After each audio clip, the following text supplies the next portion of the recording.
DJ Genesis, Detroit. Truth in the algorithm. Welcome to the live stream.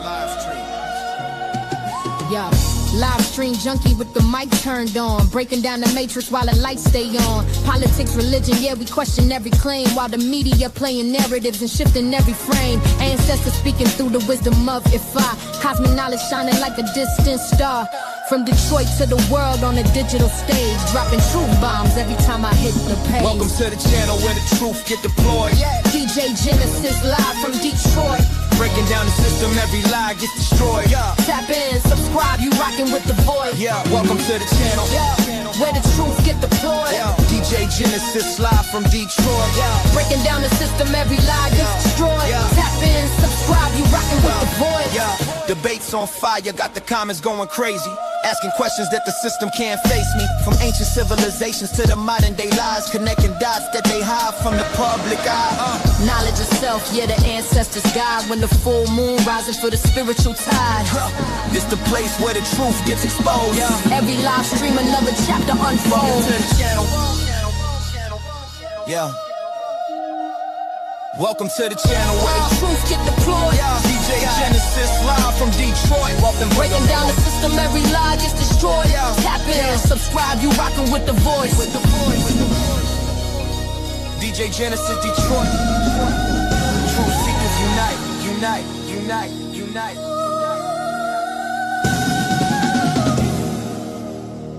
Stay away, stay away, stay away.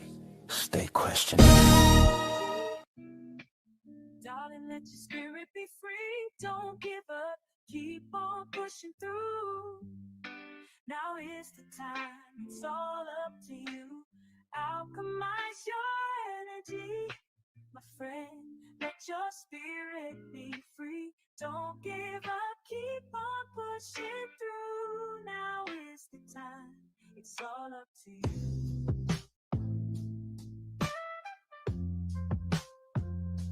No matter the storm, but over tragedy. No matter the storm, but over tragedy. No matter the storm, we will always take flight. Keep on pushing through the darkness of night. There's no limit, let's reach for the sky. Shine so bright, from darkness to light.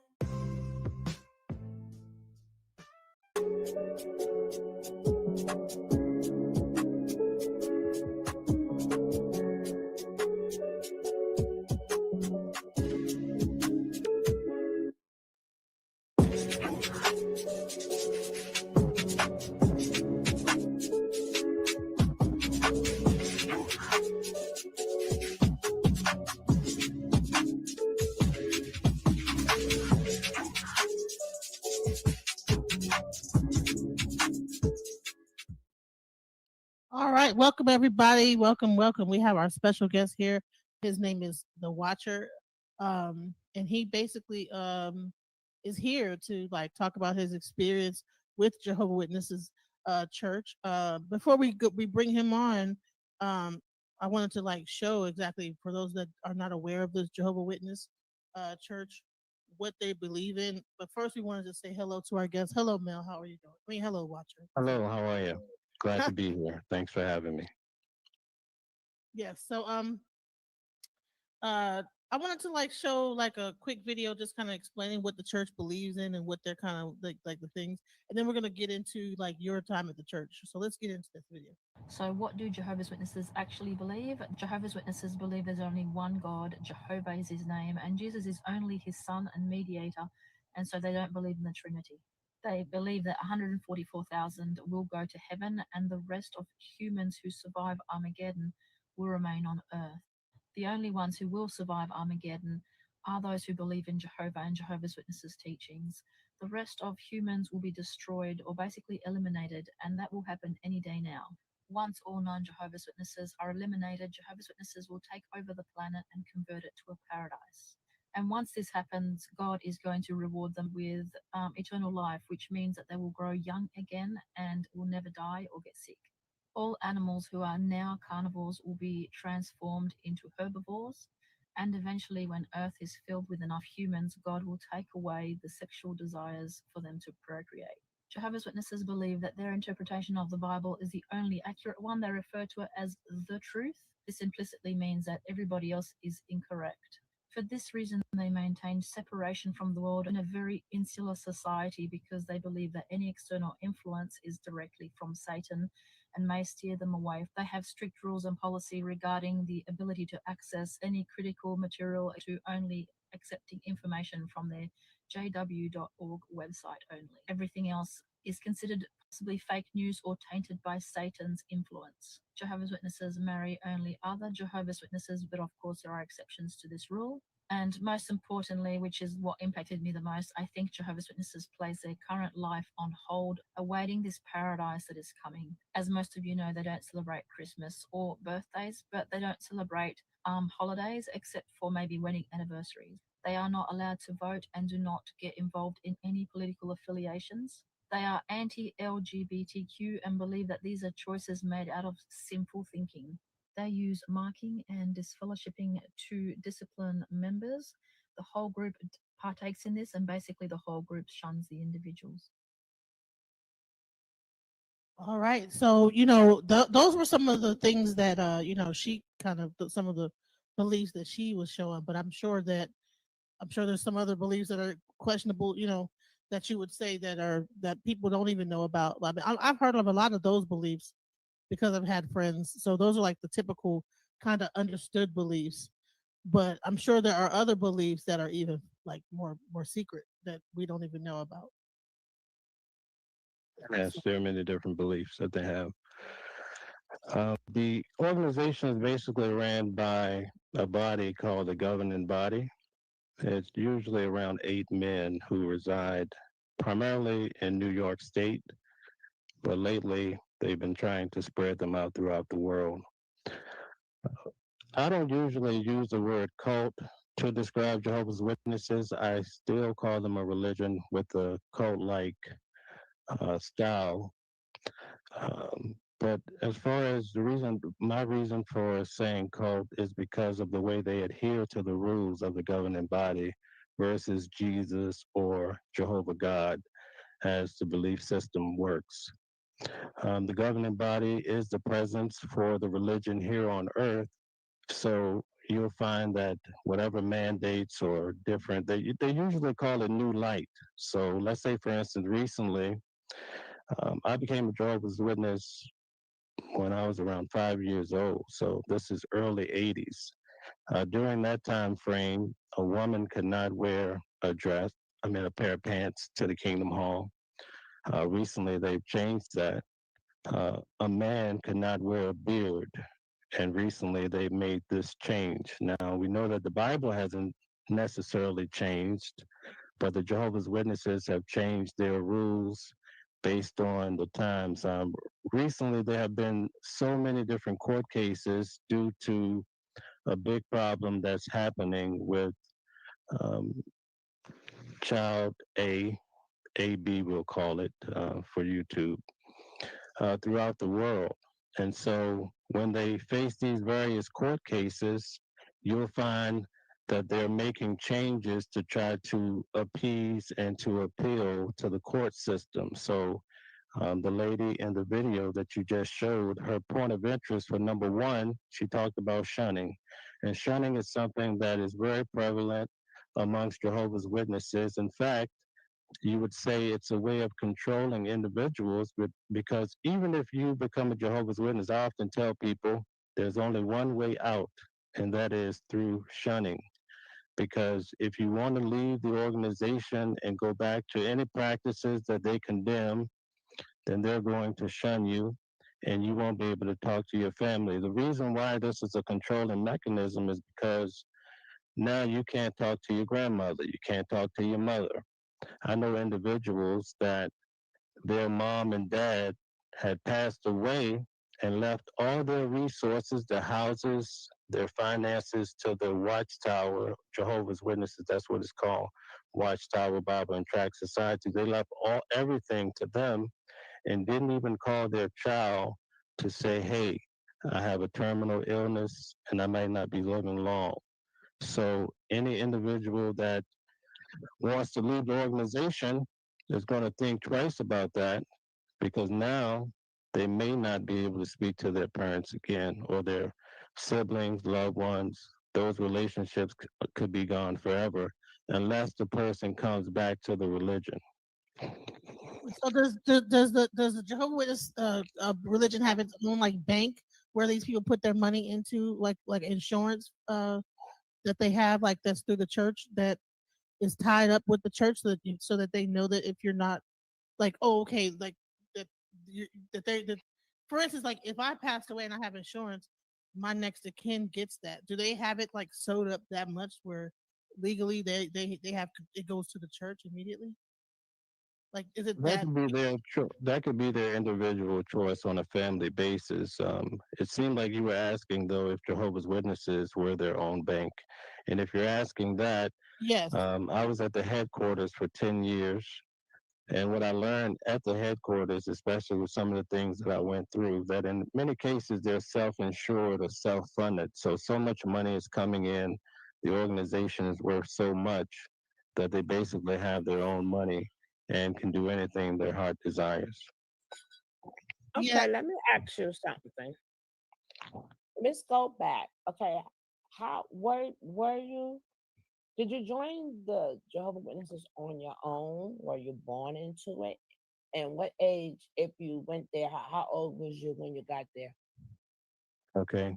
So as I previously mentioned, I became a Jehovah Witness. My grandmother started studying around the time when I was 4 or 5 years old. So basically, from my earliest memories, I was studying the Bible with Jehovah's Witnesses, and I remained a Jehovah Witness for the bigger part of my life. And just to elaborate a little bit more, I had to go through the whole process at a very young age. We're talking about 6 or 7, having a Bible study of my own. I was baptized around 12 years old.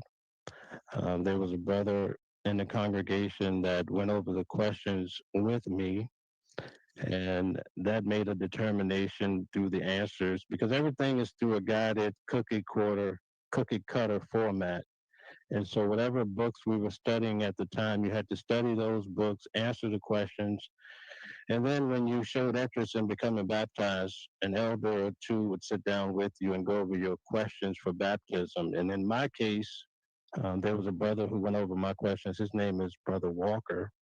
And right now he's in prison in Richmond, Virginia, because of the same issue that I've been advocating against, which is child's CB. Okay. Mhm. So I think he got 30 years in prison. He was 60 years old. So that just goes to show on a smaller scale how there's just so much with the religion. But just sticking to the point of how I developed as a Jehovah Witness, I studied, got baptized at 12, and then I continued to serve, going to the meetings. We would go out in field service, knocking on doors, all the things that you typically see Jehovah's Witnesses do. Nowadays, you see them at carts. We weren't doing that at the time. We basically knocking on doors, giving talks. And then as I went on to graduate from high school and so forth, I started to pioneer. And at the age of 21, I was asked to come and serve at the headquarters, which I resided in Walk Hill, New York. Okay, let me just ask one more question. Is it a point in time where you only could read like their materials and nothing from the outside of the world, like only their books, their articles, their teachings, and were y'all allowed to read anything outside of it? Like, how did that process go? Referring to is before the internet became popular. So really the only books that we were allowed to read was the Watchtower, studying the Watchtower, any publication. So anytime you wanted to study the Bible, you would always have to refer to the publications that the Jehovah Witnesses had developed so that you could get a proper understanding of the Bible. So you could not go out. I mean, if you wanted to look in a encyclopedia or what have you, you could, but you couldn't give a talk and start sharing some information that might be borderline interfaith or teaching some other thought process. Everything you teach, especially as I was older and giving more talks on the meetings, that's what we call it, parts on the meeting, then you have to stick to the script and not go left field, or else you would be counseled. Also, during my time, they heavily discouraged going to college because, in college, you learn to be a critical thinker, and that could lead you astray from the faith. It's a heavily controlled situation, if you get my drift. So we had so there was another cult that we covered, even though you don't consider JW a cult. That almost like the Catholic Church, when one person passes on, like it's called the Sweet Daddy Your cult. phone is choppy. Oh, okay. It's called the Sweet Daddy cult, and this is a billion. They have like billions of dollars in this cult in real I estate. couldn't And look at what you're saying. Sorry. you can't hear me at all. Okay, hold on. All right, can you hear me now? Yes, clear. All right, so there's a cult called the Sweet Daddy cult, and they have various different sweet daddies. Like when one passes away, then they vote another one in. Um, it kind of sounds like similar to how with the governing body, right? Almost like the Pope, they have the Sweet Daddy, Yes. and I'm wondering, is the main leader that is there like a leader of the governing body, or is it just the governing body like without one particular leader? There's a governing body, and there's always a chairman that pulls the most weight, if you will. So it's not like the Pope, like for instance, like every year they when one gets old, they bring in a new Pope. Is it kind of like similar to that like the Catholic religion, or I think they Yeah, mean but more one like goes the around. Mormon. There's usually, Mormon? usually there's around the Okay, Mormons, yeah. okay. Usually there's around 8, and if during my time of 10 years, many of them died, and so as they died, they would be replaced. Recently, a governing body member, Anthony Morris, he was somehow removed from the governing body without a lot of detail, and then some other brothers were put in to replace him, one or two.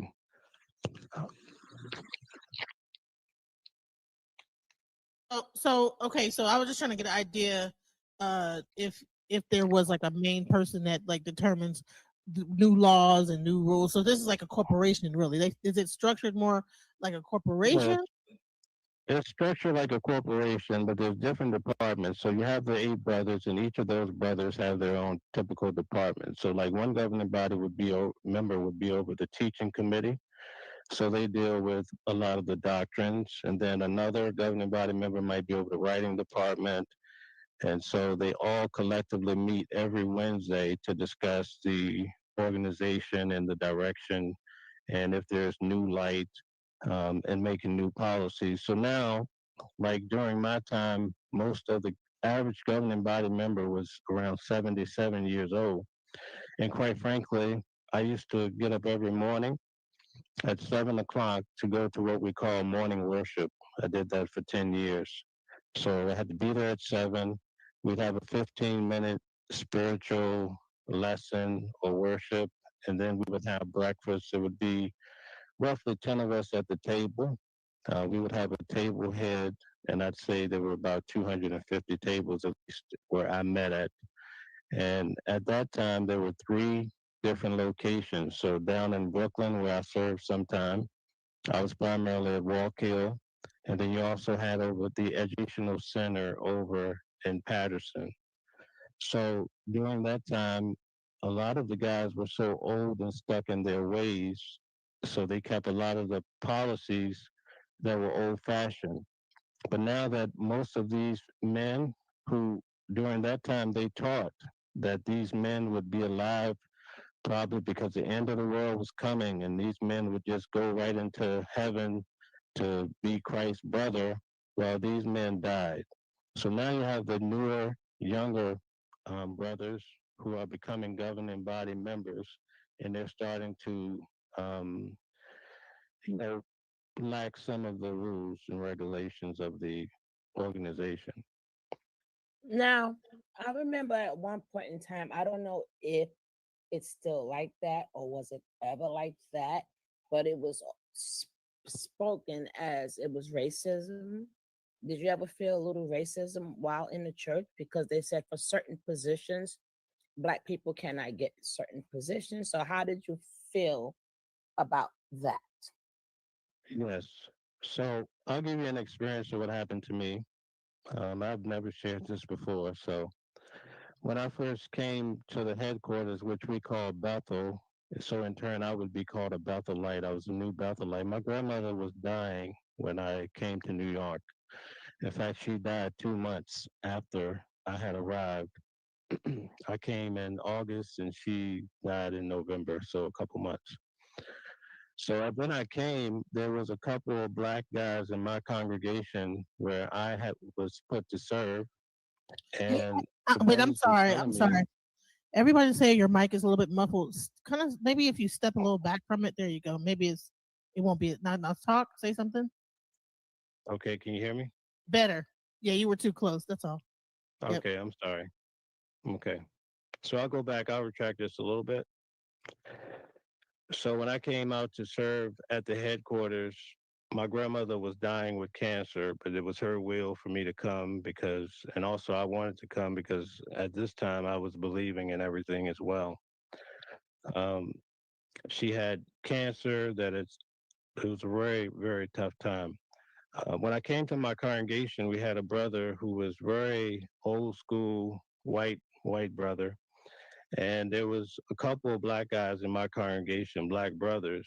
And one in particular had told me, he was like, man, this congregation is very racist, and you have to look out for this brother, you have to look out for that brother.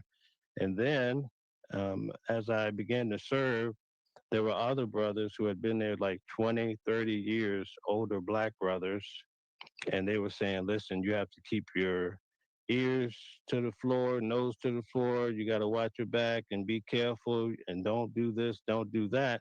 So I called my grandmother as she was passing. And I'm like, Grandma, this place is racist. And she was like, what? And I could tell she believed me. And I also shared it with another family member of mine. And I'm like, listen, some of the brothers here are telling me that these guys are racist. And that particular family member was like, oh, stay away from those guys. They're just whatever. Well, throughout my years, I learned that that was really true, what I was being told when I first came in. In fact, I was very thankful, and I learned to survive under those circumstances. In fact, during my final years at the headquarters, they had a big layoff, and I think I was there throughout three of those layoffs. And one of the big talks that they had happened during February. And so the black brothers were saying a joke was going around. It's Black History Month. And if you're black, you're history. So that gives you an idea that it was a common um, philosophy that was known amongst Wow. brothers, but you couldn't dare talk about it. So did you get Wow. paid to work at the headquarters, or was it you expected to be a labor of love? Okay, so just like with any other religion, everything you do is basically for God. And especially being a child at the age of 4 or 5, growing up, you're really brainwashed. Basically, it's all you know because the person that's feeding you and taking care of you every day, your parents, they're the ones who are leading you in this direction. So you trust the process, right? So when I went there, I totally thought that this was for God. I didn't realize, I didn't even know the history of the organization. So they gave us a $90 stipend. So you would receive $90 every month. And then if you had a car, which when I came in, I did have a car, my auto insurance was $30 a month. And I also had to pay, I believe it was $65 a year just to have an air conditioning. And then they had what we call, and they also call it in prison and other places, the commissary. So they would have a markup on the items in the commissary. So basically, we're all coming from different parts of the world. And they have these meals that are Mediterranean, and you're eating all these salads, and sometimes, boiled eggs with whole wheat grain cereal. So then you tend to go to the commissary. Well, now you're buying Hot Pockets, right? And the Hot Pockets that you probably buy, let's say in Walmart, you might pay $2 or $3. They're charging a little markup on that. And so you get a number, and so you swipe your identity card, which I still have mine. And when you swipe your card, it gets added to your bill just like a credit card. So your $90 that you would receive each month, that little stipend they call it would add up very quick. So when I first came in, just to give you a little background on the stipend, the first thing you do, you get called to what they call is Bethel office, and I would have to sit down and sign a vow of poverty. That vow of poverty basically gives them the right to control my body when I die. It also tells me that any money that I made during the time of the process of being a Betholite, which I would have to hand over that money to Watchtower, also known as Jehovah Witnesses. So $90 a month. Now, how was like the like if you wanted to date somebody, was it like arranged, or you could pick who you want, long as they're in the Jehovah Witness? How did that go? Yes, you could only marry in the Lord, and you could only date if marriage was in view. So, in other words, if you wanted to date at 16 or 17, you can't, because obviously a person doesn't typically get married until after they're 18, 19 years old. So it was very strict as far as dating, and just playing the sisters along. That's what they would counsel the brothers for, just leading the sisters on if you know you're not going to marry them. And if you ever went out on a date, you would have to have a chaperone so that obviously you wouldn't do any touchy feely. Because the common thought was that sex was fornication or pornea based on the Bible, right? But they changed that along the way because we would have these parties that we would go to, and sometimes the young brothers and sisters would be listening to music, which also the music, they discouraged listening to rap and all that. But if you were grinding on the girls while dancing, they made it so that could be pornea too, depending on if you were stimulated, how long you did it, and if you so forth and so on. Now, far as the duties, right? Because you have the ones that, well, you will know because you from Brooklyn. Well, you from New York. You'll have the ones that's sitting outside, the older ladies sitting outside, and then you have the ones that goes into the buildings. Like, how did the work schedule go? Because some people said, you could never get a day off. It was like something you always had to do for service. Okay. So are you speaking about regular Jehovah Witnesses serving in the congregation, or a person that would be a Bethelite such as myself at the time? Okay, what is a Betholite versus a Right. regular? I was getting ready to say that. What? This sounds Okay. more deeper than I ever imagined. I didn't know there were separate I groups. And I I explained it earlier, but I know it's very complex. yeah, When you wow. go and serve at the when you go and serve at the headquarters, they call that Bethel, based on the Bible place in the Oh, Bible called gotcha. Bethel, right? Hmm. In Genesis. So as you're at Bethel, they call you a Bethelite, which is very common. If you live in Brooklyn, some people call you a Brooklynite, right? Hmm. So the same concept. So now you're serving under the direction of the headquarters. I'm at the location where they're making the Bibles and raising the animals and producing the food and creating the videos. Whereas a person that's serving in the congregation, like the sisters that you're talking about, maybe on the street, Right. then they're living in their own home. They're managing, some of them could be nurses doing home care. Some of them might go out and field service for 2 hours a month. Some of them might go out for be pioneers and get 60 hours a month. So it's a big variation to each person. But that was part of that was. Did you have to do it, or that you you made a choice to do it? Okay, so let's talk about the two different ways. Mhm. Um, at the headquarters, serving as a Bethelite, throughout my 10 years, I served in different areas, right? So at one point, I was a barber, to the cleaning department, to security, to office, to being an overseer, all these different facets throughout my career. I'm expected to be at work from um, 8 to 5 every day, and you get an hour lunch break. Morning worship at that time started at 7. So basically, my spiritual day started at 7, along with breakfast. I would work all the way until 5. After 5, it's my free time if I don't have a meeting night. But usually, I have parts on the meeting or have to go out and field service. If Mhm. it's your first year, you're expected to read the entire Bible in the first year. So you're busy reading the Bible. So typically after 5, you're on your own to the next morning at 7 a.m. On Saturdays, you typically work from 8 to 12, and then you're free to do whatever. A lot of people go hang out. They love to do the Spanish parties and maybe go down to the city if you weren't in Brooklyn. A lot of us that were in Walk Hill would go to the city. And then on Sunday, you go to your meetings and field service. Um, some Bethelites would also pioneer. So pioneers are regular. It's a status where you can get 60 hours a month to show your love and devotion to God, to go out and preach and knocking on people's doors for that allotted time every month.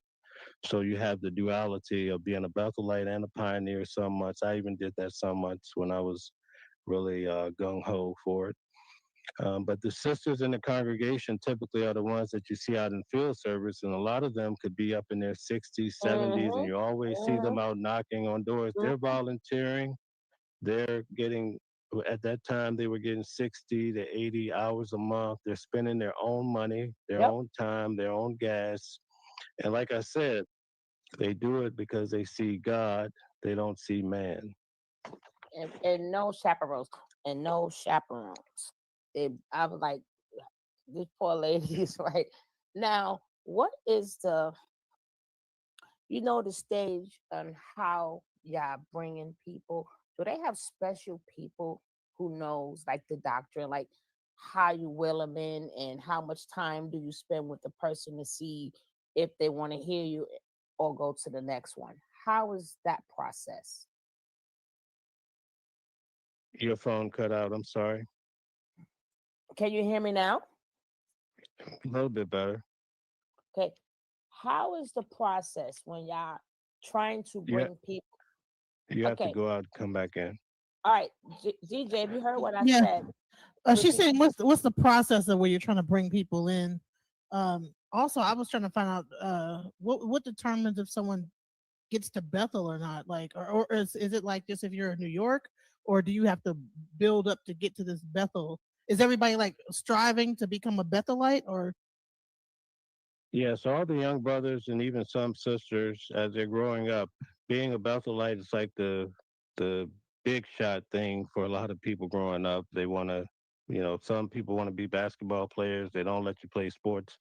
So being a Bethelite is a big deal.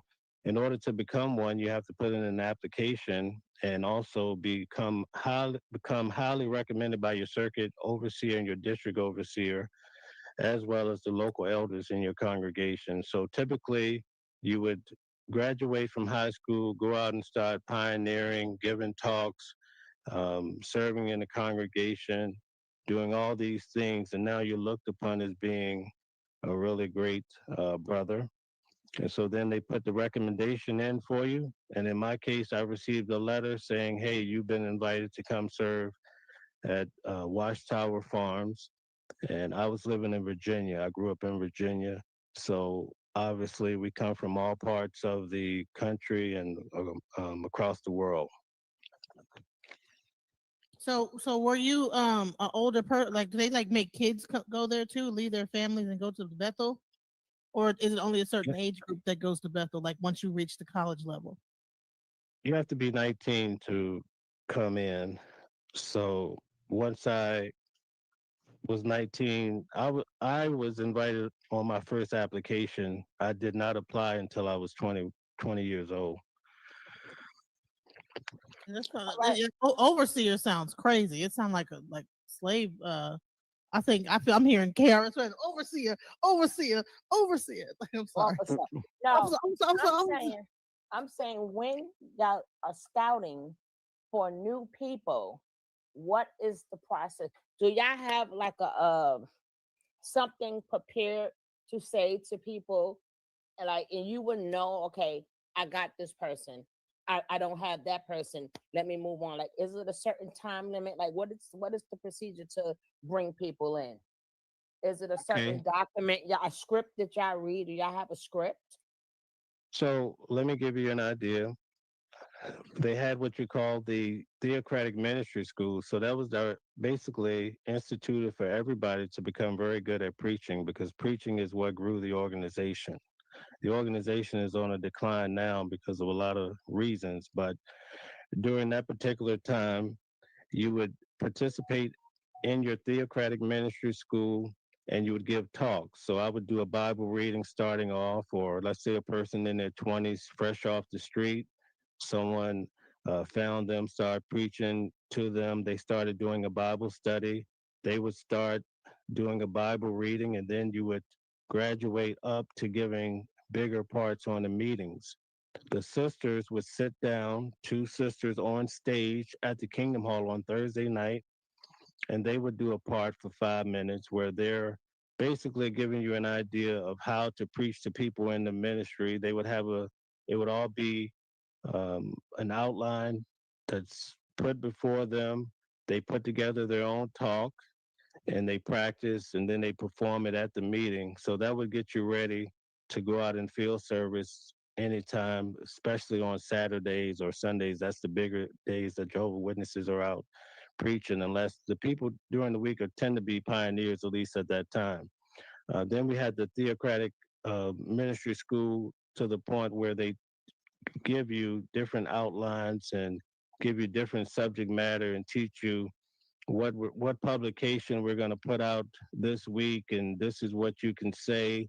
And then someone would give a demonstration of how to approach people out on the street. And so typically we would have car groups with 4 people, and we'd meet for field service, and usually there's a brother there that would preside over the field service arrangement. And to prepare everyone for that field service event, they would go over the day's text, which is one scripture with a paragraph or two regarding that scripture. And then we would assign car groups, typically 4 people going out in field service. And we would pair up 2 people to go knock on the doors and approach people in different settings, which now they do carts, which are a little bit different.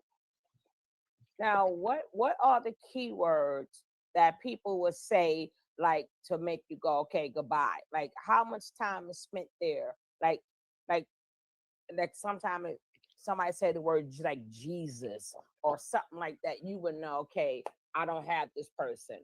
Move on to the next one. Like, how much time do y'all have spent? I'm Or, having I'm having trouble hearing you. I'm sorry. repeat it, DJ.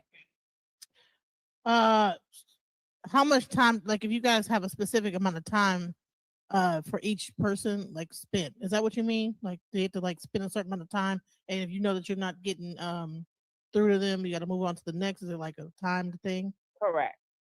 No, it just depends on how each person responds. If someone wants to stand there and talk to you for a whole hour, it's your choice. But typically, most people would go out in field service and just try to get through their 2 hours or whatever they were trying to get for the day. During that time, they kept track. You had to turn in your time each month. Now they no longer do that. That's one of the changes that they've made, as far as turning in your time. We'd have a form that you would state how many books you sold, how many brochures, how many magazines, and so forth.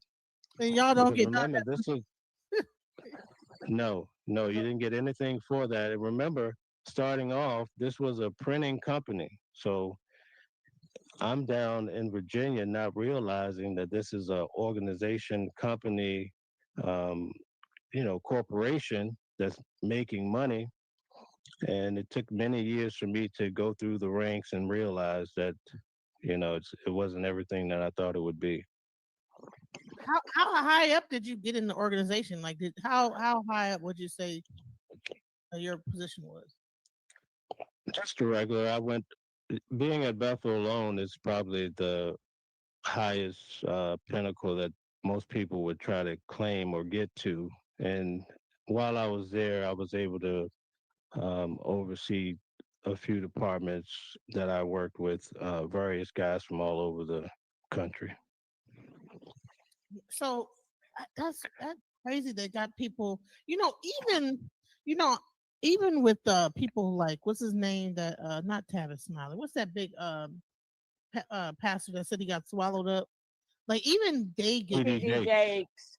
TD Jakes, even they get paid. Like people, they pay their people. I think that's crazy. That No, they don't.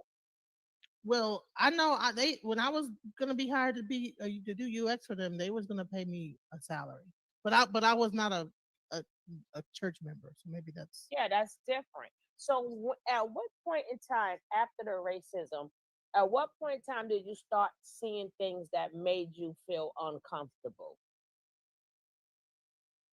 Well, when I initially made the call to my grandmother, I saw things that made me uncomfortable. First thing, to have a young man, a black man, come to me and tell me basically, because he had already been there 6 years, and to tell me like this is, I always use the analogy of the yellow brick road.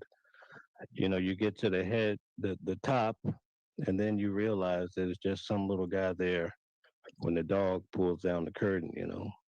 So that was the ultimate experience of realizing that it wasn't everything that it was cut out to be. so. Let me So give you a couple of examples. Okay, go ahead. I do want to get those examples, but I just want to ask you: if you don't think that this is a cult, what would you say it is? Because if it's not a cult, what is this? Like just an organization, like a company, like a corporation that just sells Christianity and takes advantage of its people, or what would it be if it's not a cult? I think it's just a business.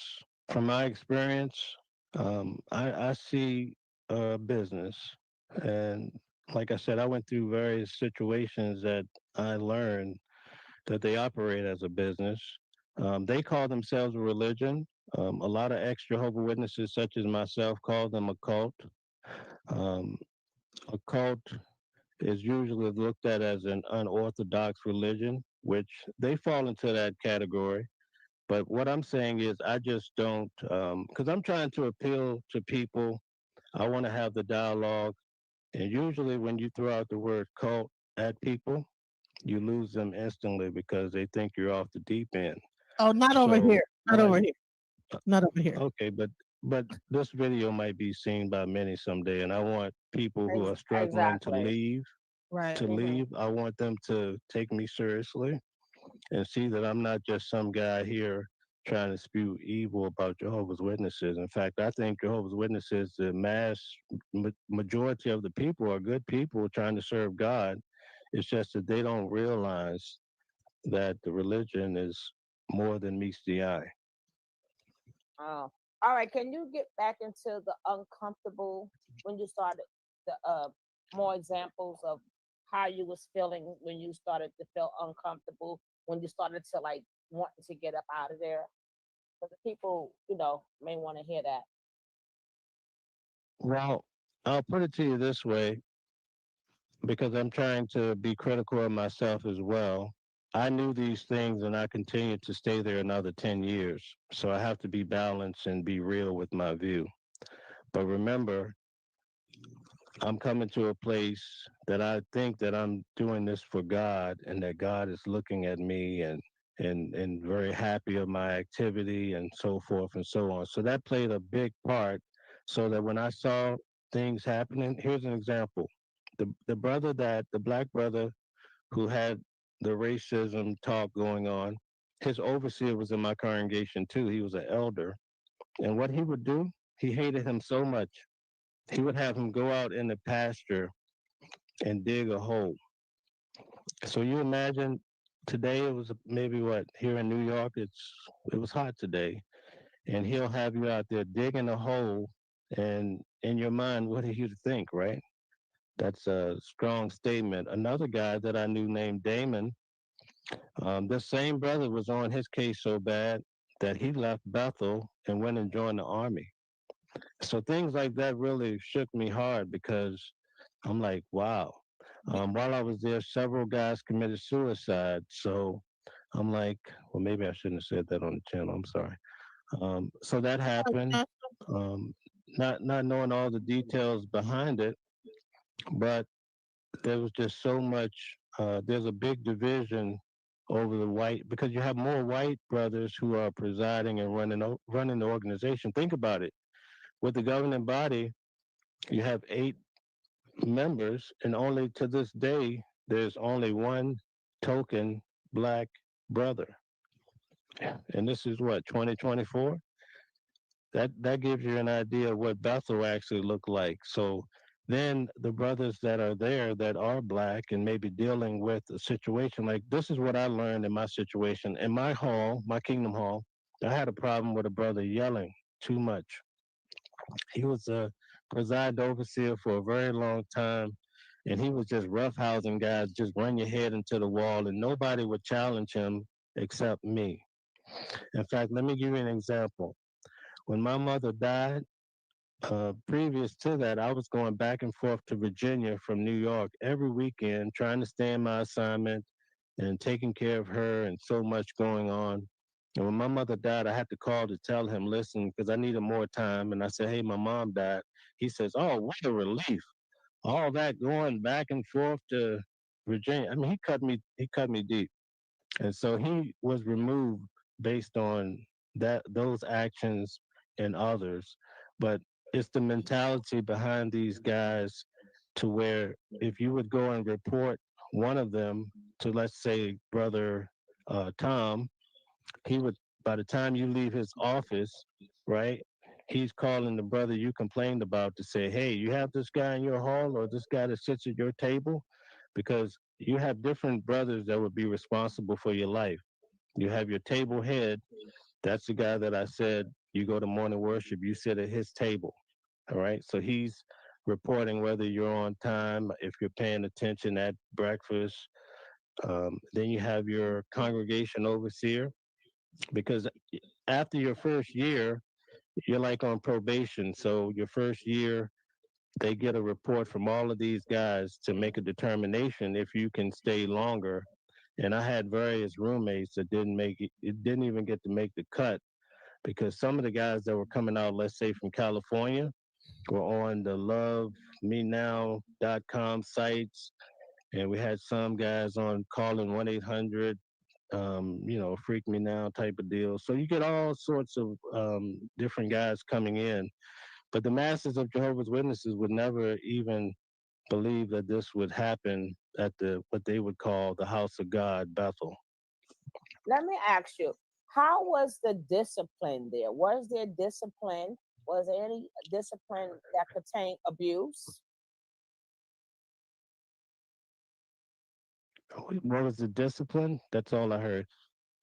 So if you were having any type of trouble, for instance, I had a roommate that they thought had mental illness. So I'll go through 3 for you. He had mental illness. The brothers would talk to him and told him that they felt that he was eccentric, and if he couldn't get himself together, they were going to send him home early, or he would not pass his first year. He would, at night, at 10 o'clock, we're trying to go to sleep, and he's on his guitar playing it loud. He was a little crazy. There was another brother who was more of the feminine arena, if you get my drift. Now, you would have to assume that he's not practicing, but he belongs to the community. But what he would do, he would wear um, a sweater around his waist, like a woman would typically say. That's probably not good to say at this time. You can't say this stuff, but that's what he would do. And so the brothers told him that he would have to stop doing that because he was not manly enough, and they sent him home right away. because he was from California and he just had a whole different way of life. Wait, so Um, he another, got excommunicated because he had a shirt around his because he was looking too feminine with well, his he shirt. had the curly, yeah, he had the whole feminine metrosexual Well, thing going on. So So was there any GAY appearance, he had the mhm, GAY appearance. the So happy? they Was talked to there him once, and then the next not week they had funny? him out of there. So was there I had any corporal punishment that what's you that? have heard? Was there any corporal punishment that you ever heard of? I didn't copy that. Sorry. Any corporal punishment, abuse of others? I can't hear you.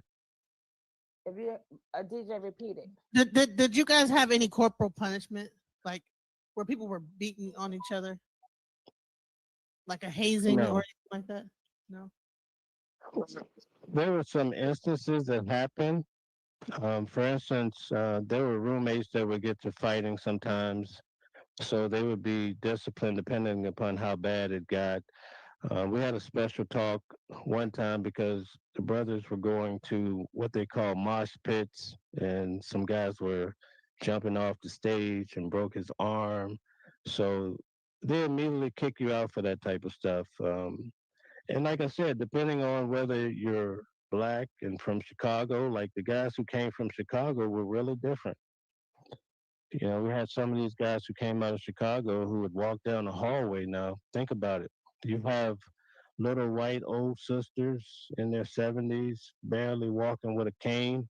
And now you have a big structured black guy coming through saying, in the hallway, you know, these guys were not, they were just really different because they were the best that Chicago could send out. Or the guys who came from California were really different as far as their feminine thing going on. So they would turn them around really quick. But there was no corporal punishment or anything of that nature. They would just basically send you out of there. Or like drill, they were like drill sergeants. They kind of like, you think they would kind of yell at you a little bit? Or was Yeah, they control every facet of your life. Right. And Was I was going to believe me when I ask, tell you that. I was going to ask you, was y'all allowed to ask questions that was non JW? That's a good way of getting excommunicated. So that was my issue, but I was smart enough to not ask those questions. So the initial question I think one of you had asked me was like, what kind of started me down this road of not Yeah, wanting to that be was a me. Jehovah Witness. So Yeah. yeah, so I'll give you let's go in a different direction. You were required to read the Bible cover to cover every year for at least for your first year, and I would do it every year because I was very inquisitive, wanted to I love public speaking. I wanted to be great at it, but I had serious issues with the Bible on my first time through.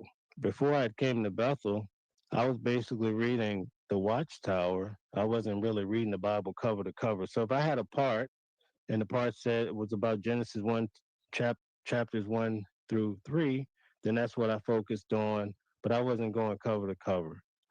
So during my first year, I went through Genesis and I was focused. I had all my material.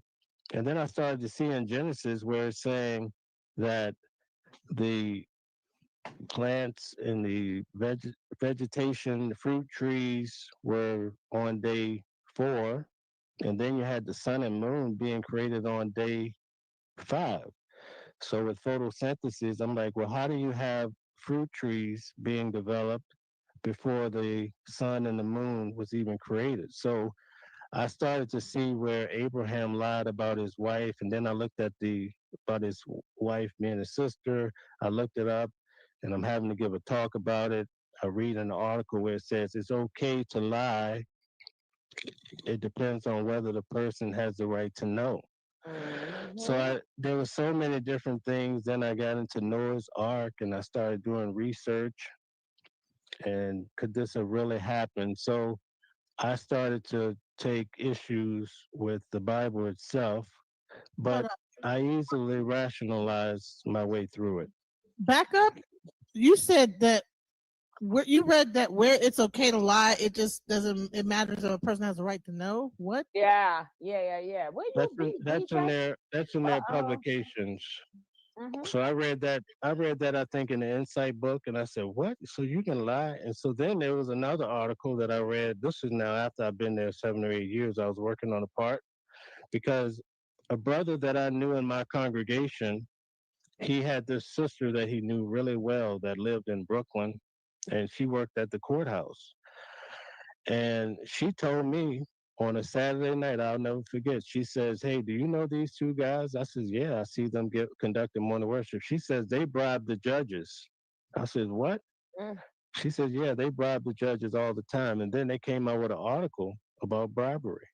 And under certain circumstances, if it's to, progress the kingdom, then it may be okay or whatever. So yeah, but and then I heard I saw some other circumstances where some married brothers were messing with, or yeah, I'll leave it there, messing with another man's wife at Bethel, and it comes down to who knew about it, and depending on if no one knew you sin, you could still stay at Bethel. If you did this and more people knew about it, you have to go. I'm like, wait a minute, this is like the odds for real. So a lot of things I saw during my time frame. I saw one brother, it really hit me hard. He was a big time overseer of the computer department. And there was a sister, he was married, and I knew his wife. And what happens is when you're at Bethel, you're like a big fish in a small pond, right? It's like being a millionaire out here and as a regular civilian. I use that situation. These guys were able to pull girls that they would never be able to pull on any day out in the real street. But because they were Bethelites, they go home or they go on a trip, and the girls would pull up and say, they want to be with them because these girls want to go to Bethel. So now they marry a guy who's a cornball, has no interest. Some of them are even GAY. That's happened during my. I've seen a lot of that. Um, so these women are bitter after a while. So his wife was very bitter. I knew that. You could see she was bitter. So what he did was he went and started being with a sister in his congregation. He bought her a nice ring. And then the brothers, he was really whining and dining her. He's a big time overseer at Bethel, running a big department. And basically, they took away some of his privileges at Bethel. He was allowed to stay, and now he's back to being a high roller. Welcome to the panel, Zion. What do you think so far about? Man, I did this back in 2024, and I was like, you know what? Let me bring this back out because I was like, man, the people probably don't even. I got like so much content, that no one probably have seen. But I was like, let me just bring this back out, and I mean, I know it is like the holiday, but I wanted to like bring this out and talk about this. What do you think about this so far, Zion? Are you there? Uh-oh. The audio. They don't encourage higher learning from any other source. I can't hear your mic. You probably gotta leave and come back. I don't know. I can't hear you. If you're saying something, I can't hear you.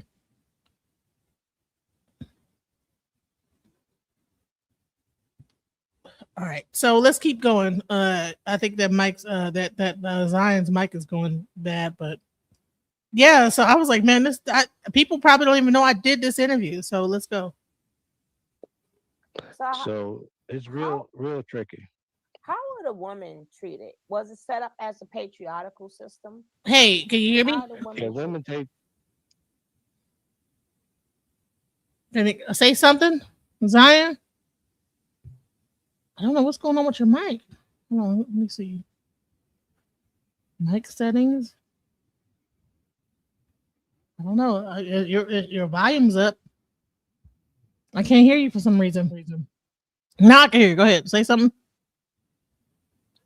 You said something. Now I can't hear you. Can't hear nothing. If you're talking, I can't. I don't know what's happening. All right, I don't know what's going on, but I'll just keep playing because I don't know what's The happening. sisters are supposed to be treated with love, but they take a second seat, Mhm. and they And have to then be submissive to their husbands. And there was a big rumor that when the sister comes to Bethel, that she has to watch videos. She can't have mhm. oral sex. Well, things like that. Now So is it everything is controlled. now is Bethel the place where people go, like let's say they in trouble or something and they have to sit around a bunch of people and then tell their story or whatever, then they got to step out and then I guess y'all do the talk. Is is that Bethel consists of that, or that's some Well, that another happens. spot? That happens. That happens at Bethel, but that happens in every congregation. So let's say, for instance, right? I'll give you an example of a young girl that I knew.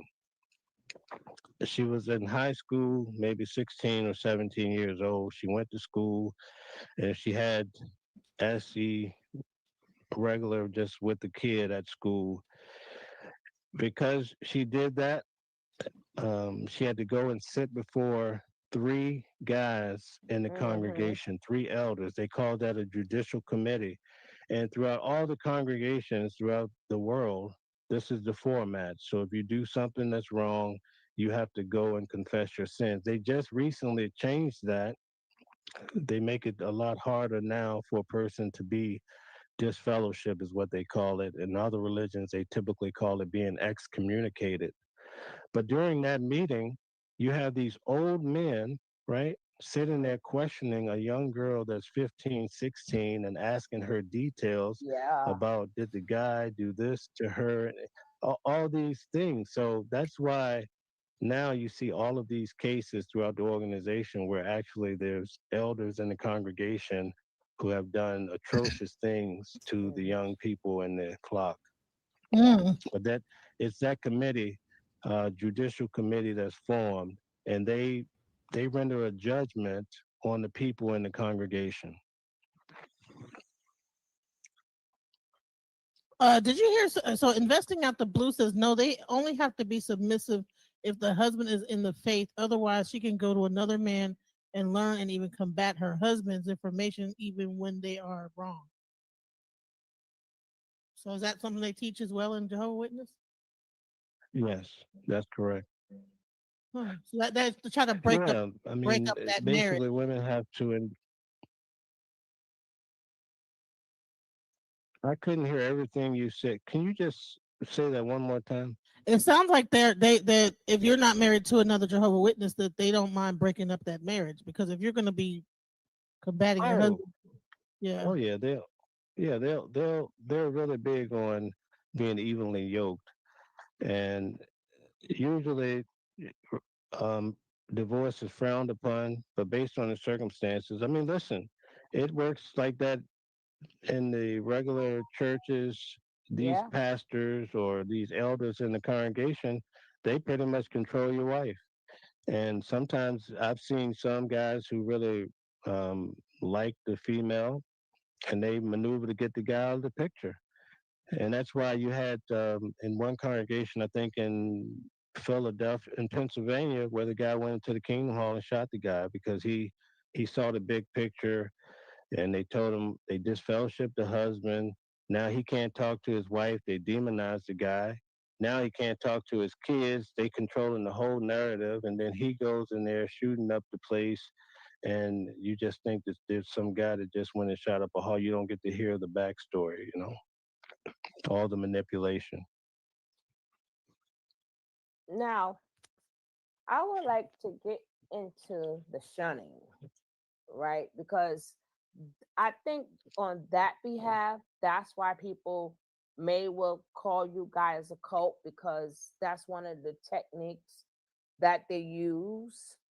Like how they so let's get into the shunning and how can people just cut somebody off and just walk right by them and so can you get into that a little bit? Okay. Just state your question one more time as you fade it out a little bit. Can you get into the shunning part?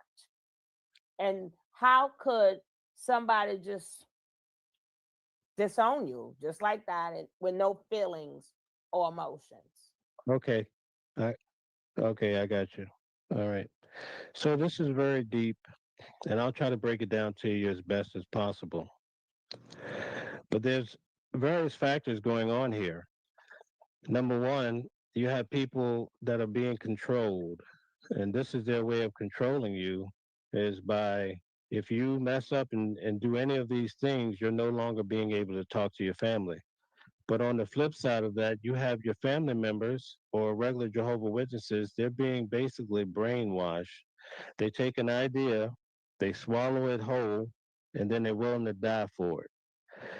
And a lot of times, people who have all these beliefs, they know very little about the core beliefs of the Jehovah's Witnesses, right? Like for me, one of the things that really shook me is that I was in field service and a professor at the college said, "Hey, did you know that the guy who started this religion, he was a Seventh-day Adventist and a, um, what do you call a Mason?" So Mm-hmm. all these things hit me like a ton of bricks. I had no idea. So my typical family, right? They have no idea about the organization on a whole, and that when you read the publication says, "Oh, Jesus started this organization, and then it progressed here and here in the early fathers," right? Okay, so your family is thinking on that line, and they're building up this faith in God, and they believe, just like I used to, that Jehovah sits at the top and Jesus, and they're watching over your life, they're blessing you, and all of that. So when your family member um, sin, they're sinning against God. That's what they're teaching them. Oh, they're sinning. They don't love Jehovah. So if they don't love Jehovah, you can't love them. And they're not going to come back to Jehovah if you still talking to them. So your family, um, they're doing this to you, and they see it as being an act of their service to God. And let me tell you something. There's a young, every time I drove across the bridge here in Poughkeepsie, New York today, and about in 2015, a young man, 17 years old, he was disfellowshipped on a Thursday night. I think they said he was I'll just leave it at metrosexual, that whatever. His father um, was really adamant about the whole thing, and he got what he deserved, perhaps. But the mother was heartbroken. He went on that bridge, and that was the last of him. And every time I drive across that bridge, I think about the pain that the young man must have experienced here. It's actually in the newspaper. It was in the newspaper, all because his family was going to shun him, and the whole congregation. Now think about it. When you're growing up, as he did, all you know is the people in the congregation. You can't go out hanging out with the neighbors. They don't let you play basketball at the schools, developing friends. You can't date the girls in school. You can't go stay over at Tommy's house and play video games. He doesn't love Jehovah. He's worldly. So now all these people that you develop your whole life around, your friends, they can't talk to you anymore. And so, see, now recently they've changed that policy because they got tired of going to court and having to defend themselves and explain why these harsh treatments are in effect. And that's where you get the whole cult. You get that Uh-huh. unorthodox way of ruling. You follow? Now somebody A lot of asked people something have. about uh, go ahead, sir. No, I'm saying a lot of people have unalived themselves. And listen, I'm an administrator in a big XJW group, and it's very heartbreaking. Most of the people are just trying to survive and going through Mm, PTSD from that religion, and they mhm, never get over it. mm, And it's mm. it's it's so heartbreaking. Yeah. A question I had is alcoholism seems to be something I've heard a lot that is prevalent in this organization. Can you speak to that? Do you think that there's a problem with alcoholism, or did you see that when you were there? When I first came to Bethel, I worked in the cleaning department, so I would do the trash routes and we would pick up trash. That was a part of the training.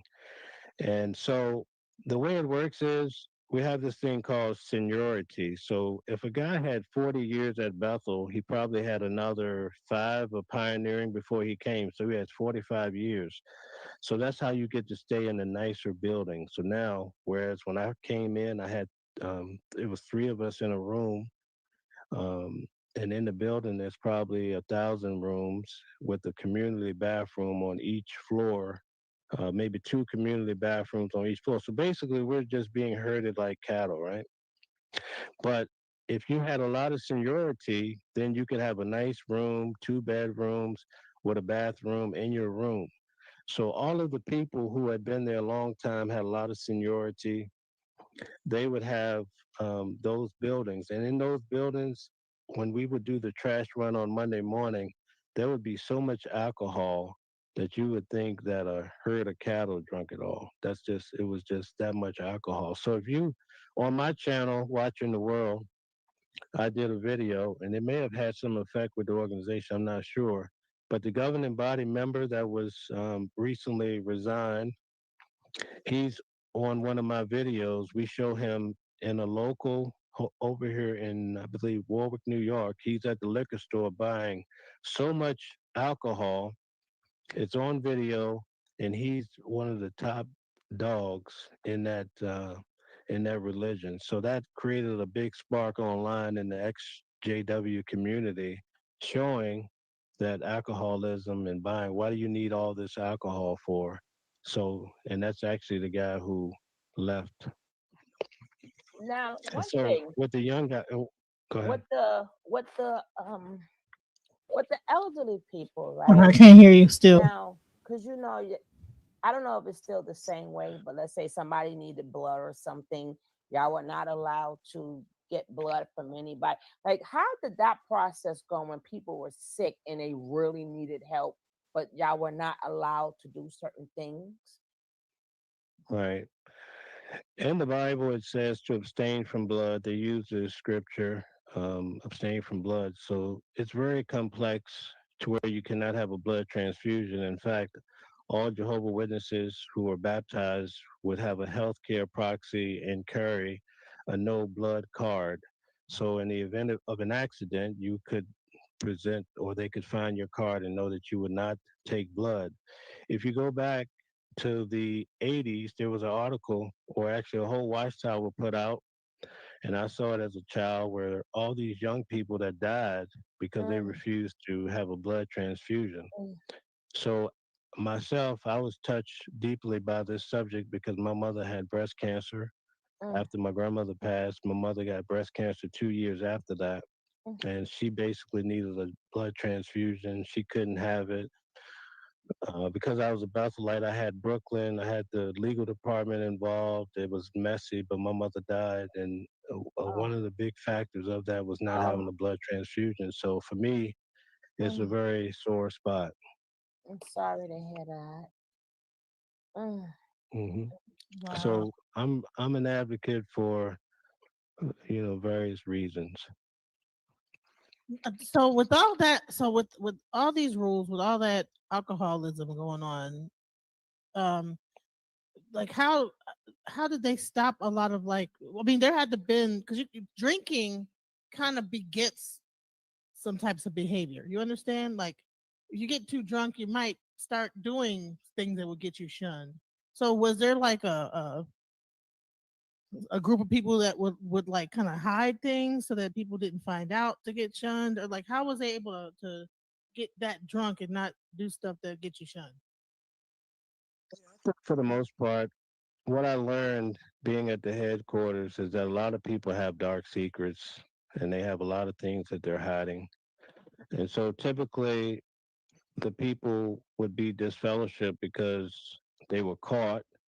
And then if you're caught and you're not confessing your sin, then you're looked at being a hardcore sinner. and the brothers are less, that committee that we had previously discussed, they're less lenient to want to maybe instead of just fellowshipping you, to give you some sort of light reproving. So what I saw, um, one day we had 12 guys that were kicked out and read off. All were disfellowship in one day. And those remaining, everyone would call them the Dirty Dozen because they announced 12 guys. And so basically, I'll give you the rundown of that. There was a brother that before he came to Bethel, he was having relations with a young sister in the congregation, right? So the minute the airplane hit the World Trade Centers, she thought the end of the world was coming. She went to the local brothers down in Alabama and told them that she had committed these sins with him and he was at Bethel. They called Bethel, talked to him, and he confessed his sins. And then he told on, because a bunch of us had all went on this cruise. This was back out when R. Kelly and Jay-Z, the best of both worlds, and everybody was partying and so forth.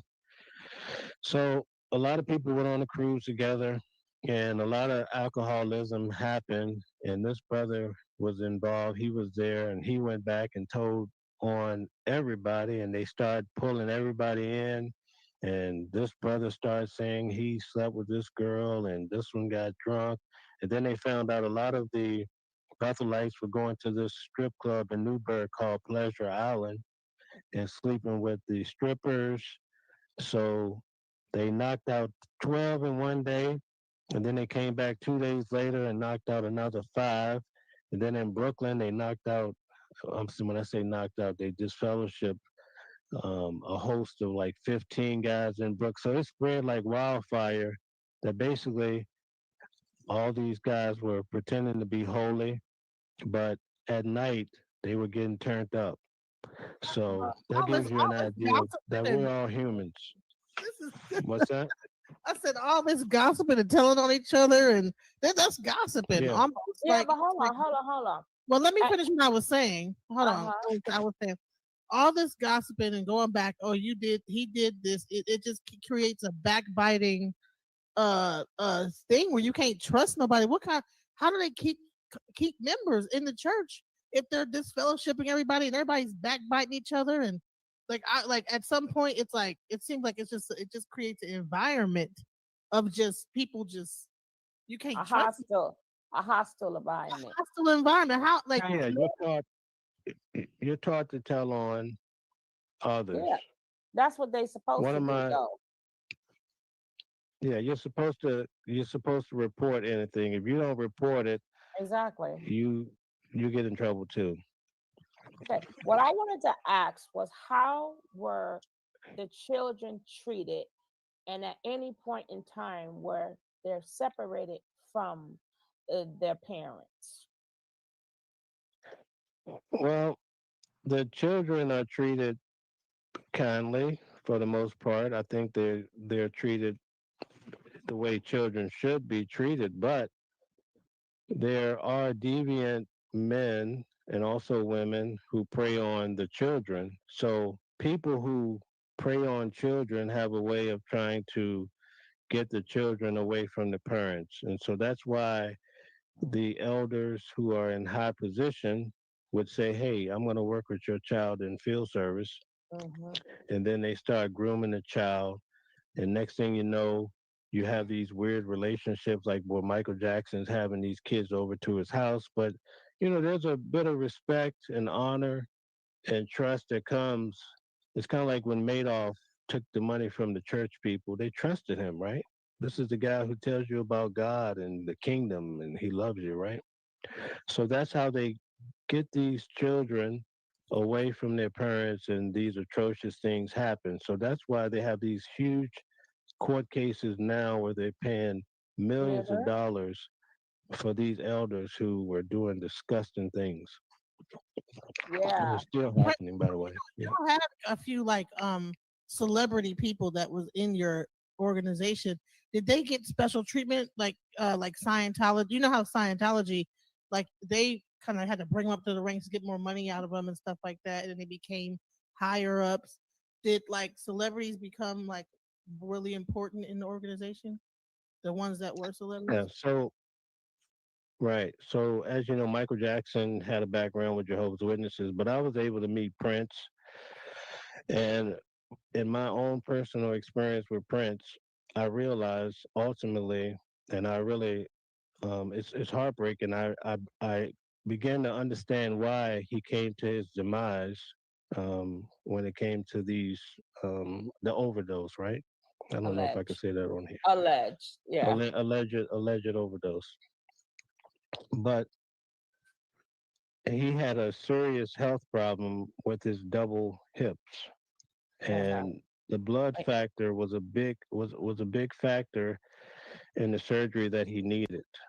So it was going to be very risky for him. So what people tend to do sometimes when they fear having a blood transfusion or what have you, they tend to lean on medication, just trying to deal with pain and things of that issue.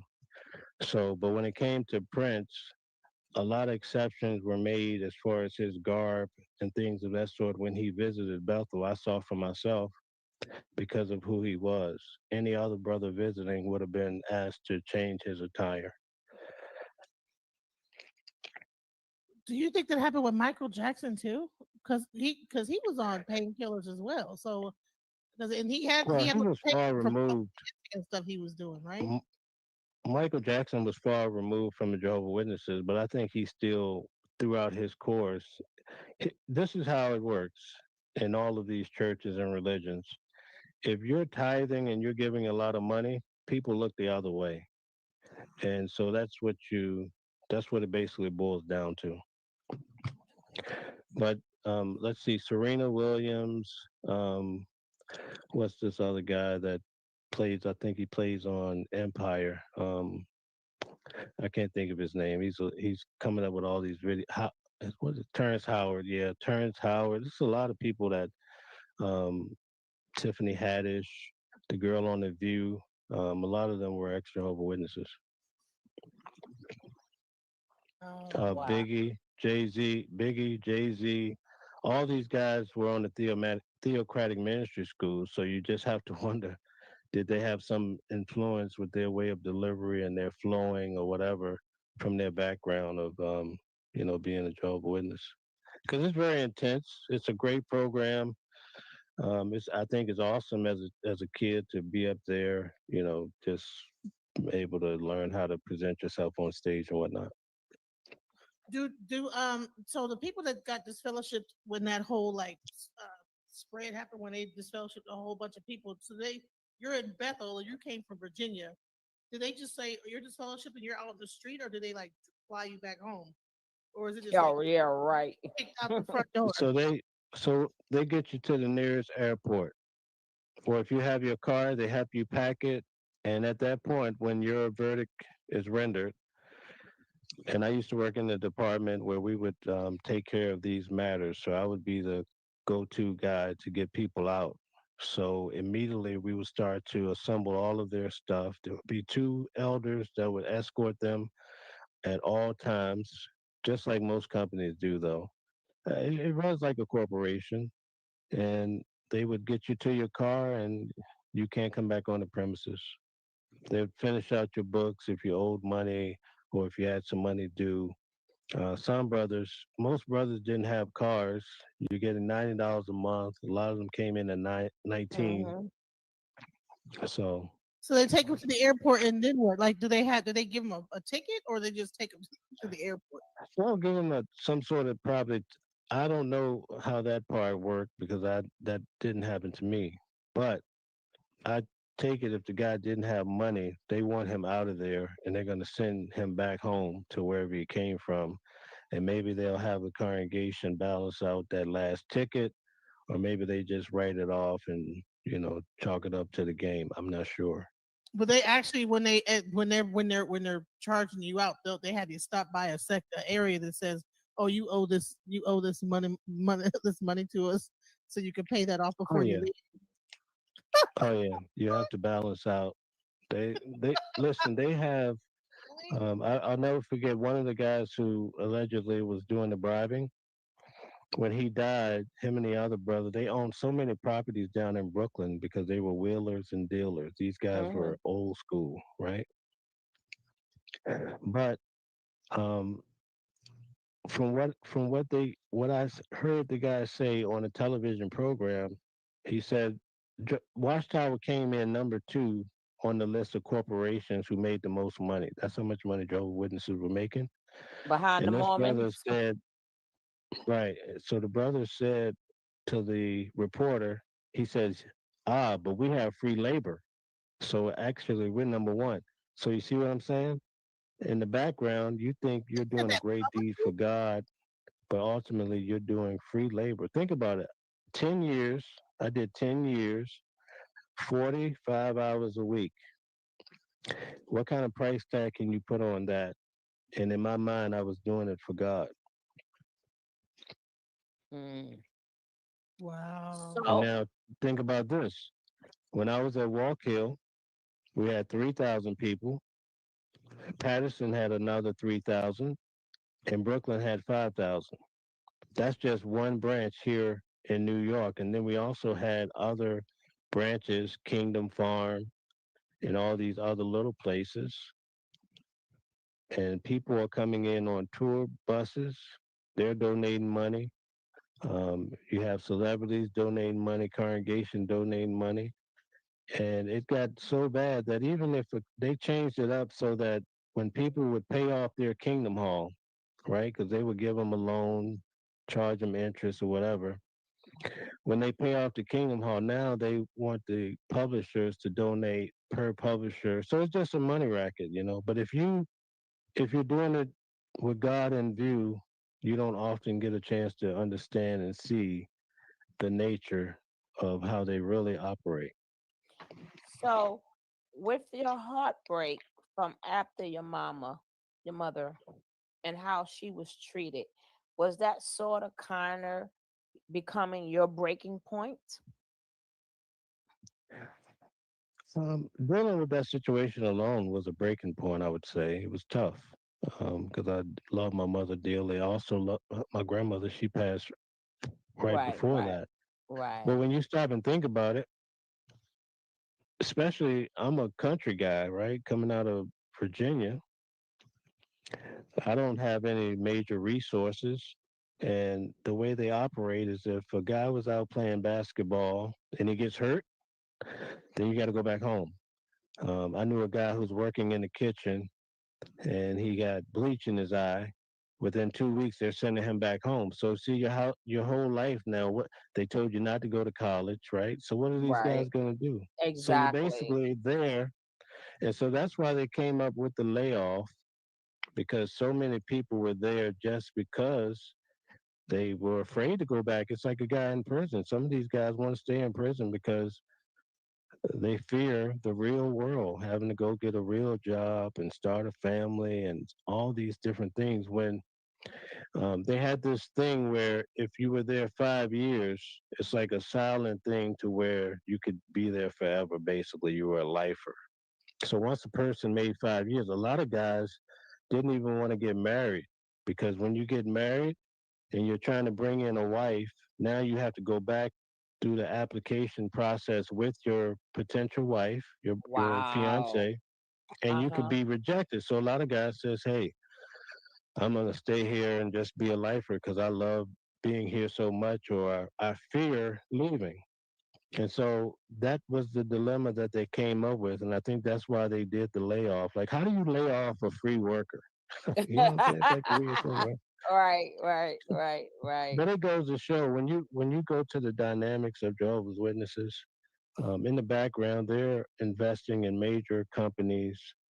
There are some people online that picked up where they allegedly have invested in company, any company that can make a dime. I mean, it's a smart company. They're bringing in all this money, um, and if you are astute with money, you know your money has to work for you. So, but they tell us as Jehovah Oh, Witnesses to do not follow the world, but yeah. believe me, they use the world to the full. Now let me ask you a question. Now, being that it's a religion, right? So, did they fall under the 50C13 church? Did they have to pay taxes, or they No did not have to taxes. pay taxes? They don't pay taxes. Yeah. So for that's including the properties. Correct. Mm, So the money is hand over fist. so they get to keep it all. Wow. So Right. because I know a lot of the big corporations, especially like the Scientologists, being that they are a religion, they fall under that branch. They have so many. They don't. Some of them is buildings are just sitting there, not even being of use. It's just they're holding the property, right? But Right. Right. so yeah, I think Jared Kushner bought those buildings, a lot of those buildings in Brooklyn, allegedly, and it was $1 billion. I mean, they money is not an issue, but recently they started to ask for a lot of money, and they said that they were having some money issues. There's some videos, I think, or even on my channel, they mentioned that. So you never know.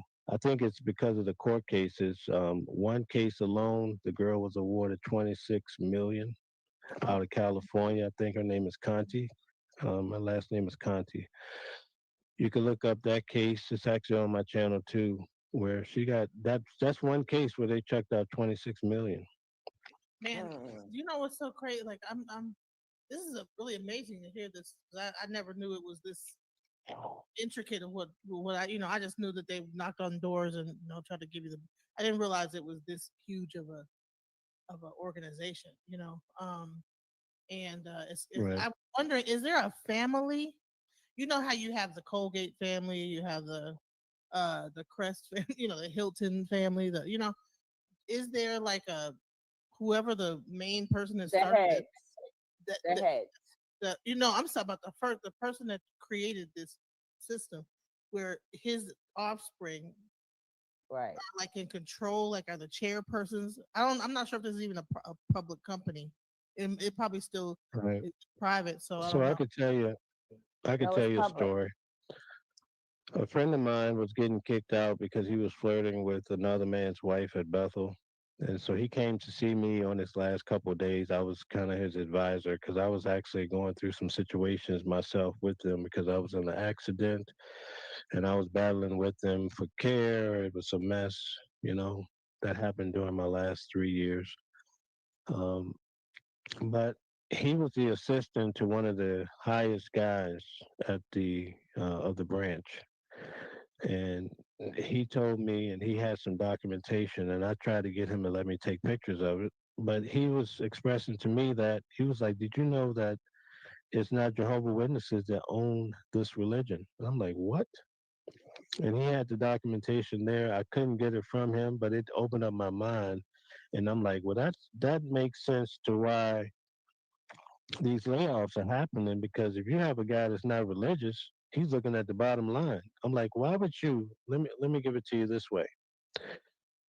And I saw it with my own eyes. I heard the first talks when they were doing the layoff. You have a guy there with a wife. They've both been at Bethel 30 years. She doesn't have any kids. She wanted kids, but just to be in her assignment with her husband, she forewent all of that and thought that they were going to die at Bethel and be lifers, because there's a bit of clout that comes with it. You get to fly out, and he gives talks in Aruba, and then the local congregation look at you as being like a celebrity. They treat you nice. Some of these guys, um, I think allegedly Larry Graham bought one of the brothers a car.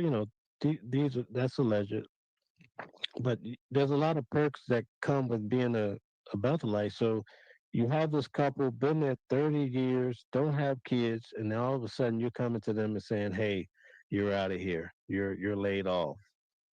Can you imagine? I know one couple in particular where his wife divorced him within 2 weeks of them leaving. So Wow. it's real life, and Wait, most wait, people they just think they holy, might have holy, holy, but it's they might have left all their house and stuff to become a Bethelite. So when they put them out, they just put them out on the street. That's crazy. well, a lot of them were sent out to be special pioneers, but that's just like a soft landing because they figure once you get there, and then they'll change. Once you get in, see, this is what I learned about the organization. They'll give you a soft landing to make it seem like they took care of you. So this is what happened to one couple I know of. They made them special pioneers, so now they sent them out to live in a Kingdom Hall out in Ohio. So now they get a little stipend each month. They have to get a certain amount of hours and do this and that. Then within 2 months, now the friends are saying, oh, well, the organization took care of you. And then 2 months down the line, they pull the cord on that or whatever. And now he has to go out. He's in his 50s or 60s, no 401k, very little money in the bank, a raggedy car, the same suits he's been wearing for 20 years. And you got to start all over, you know? And you know what they say? They say Jehovah's going to take care of you. So And that's just the nature of the beast.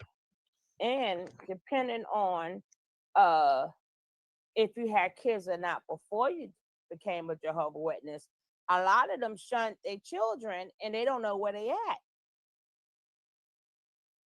And So a lot of them start, don't care where they're yeah. at. These people don't care. It's a brick wall there.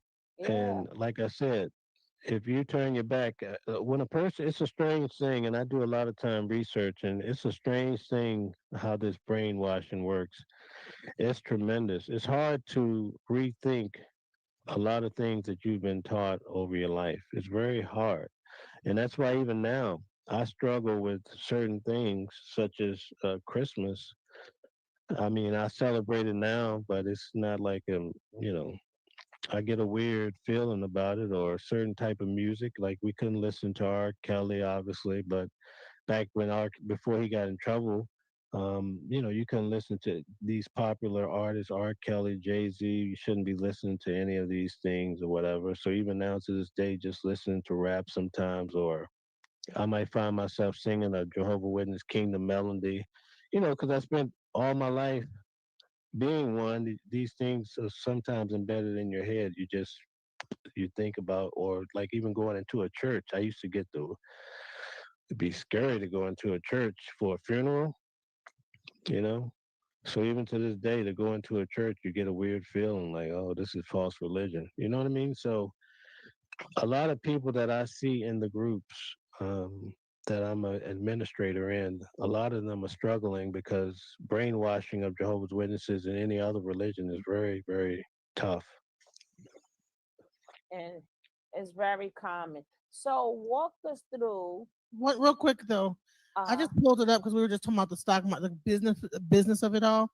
So I was trying to see, is Jehovah Witnesses church on the stock market? It says no, the church is not, but the Watchtower Society, which is a corporation owned by Jehovah Witnesses, was listed as one of the New York's 40 richest corporations in 2001 with revenues over $950 million.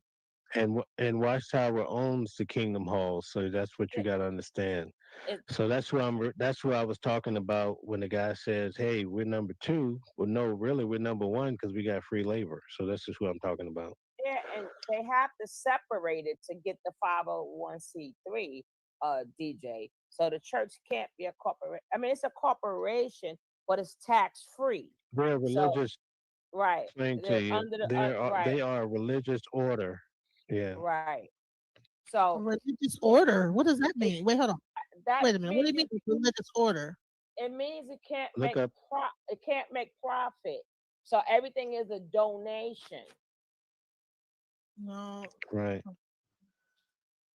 Put in religious order. It's a religious order.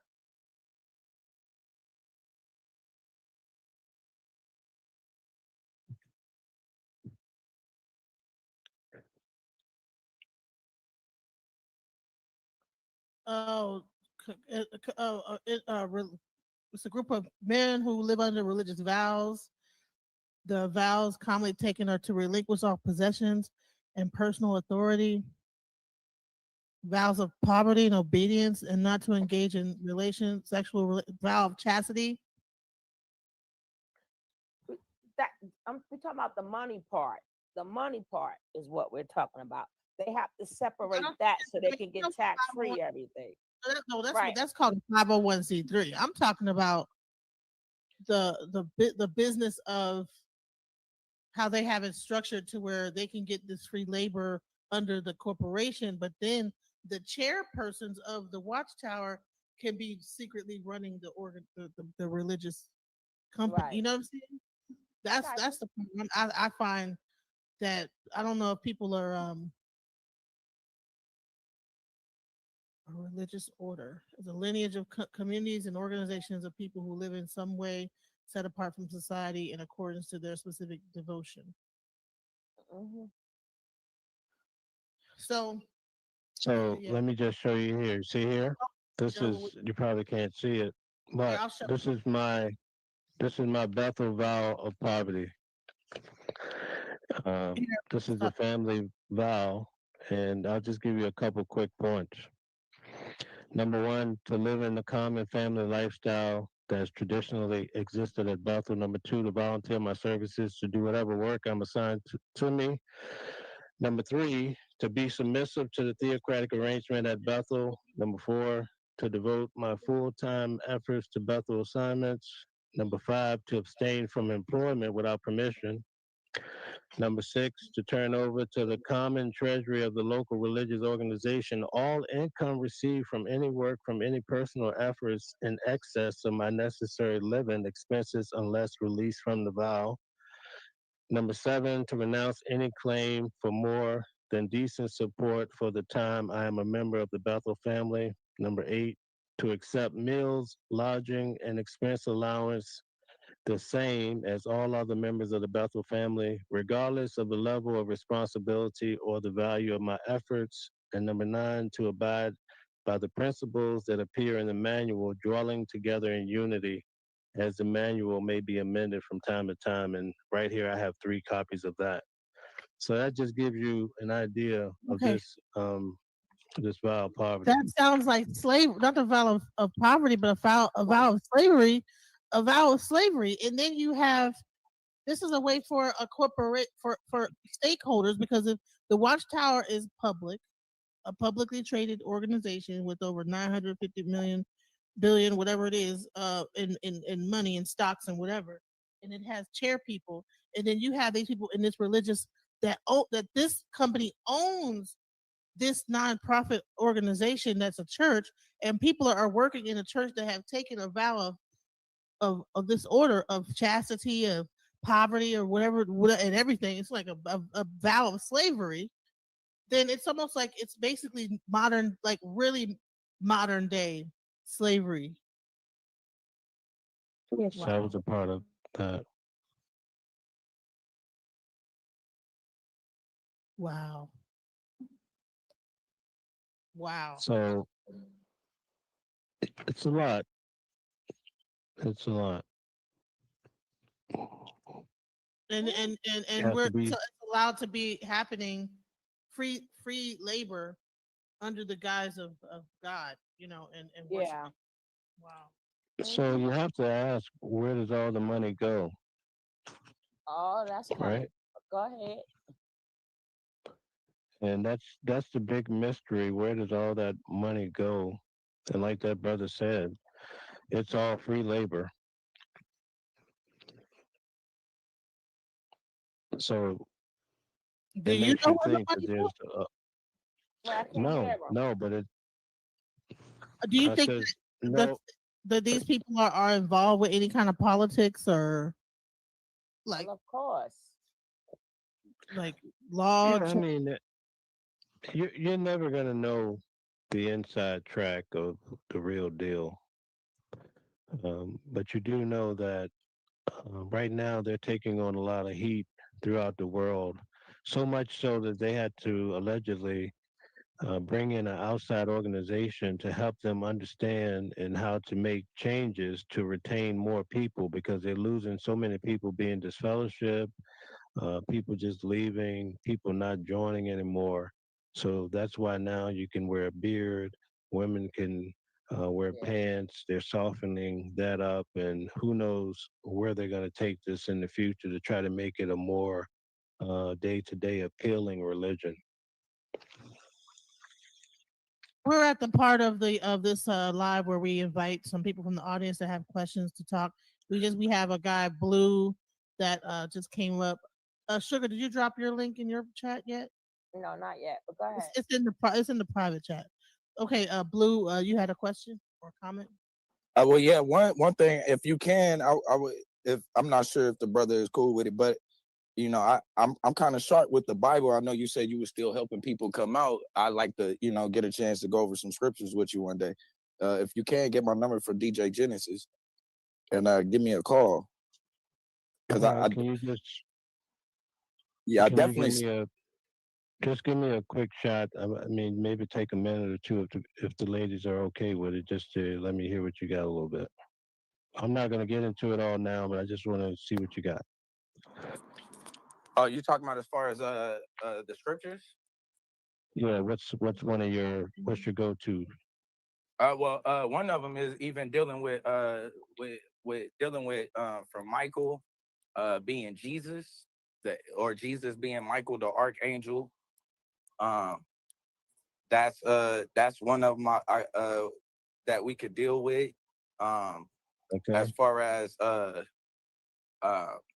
what was one of the major ones?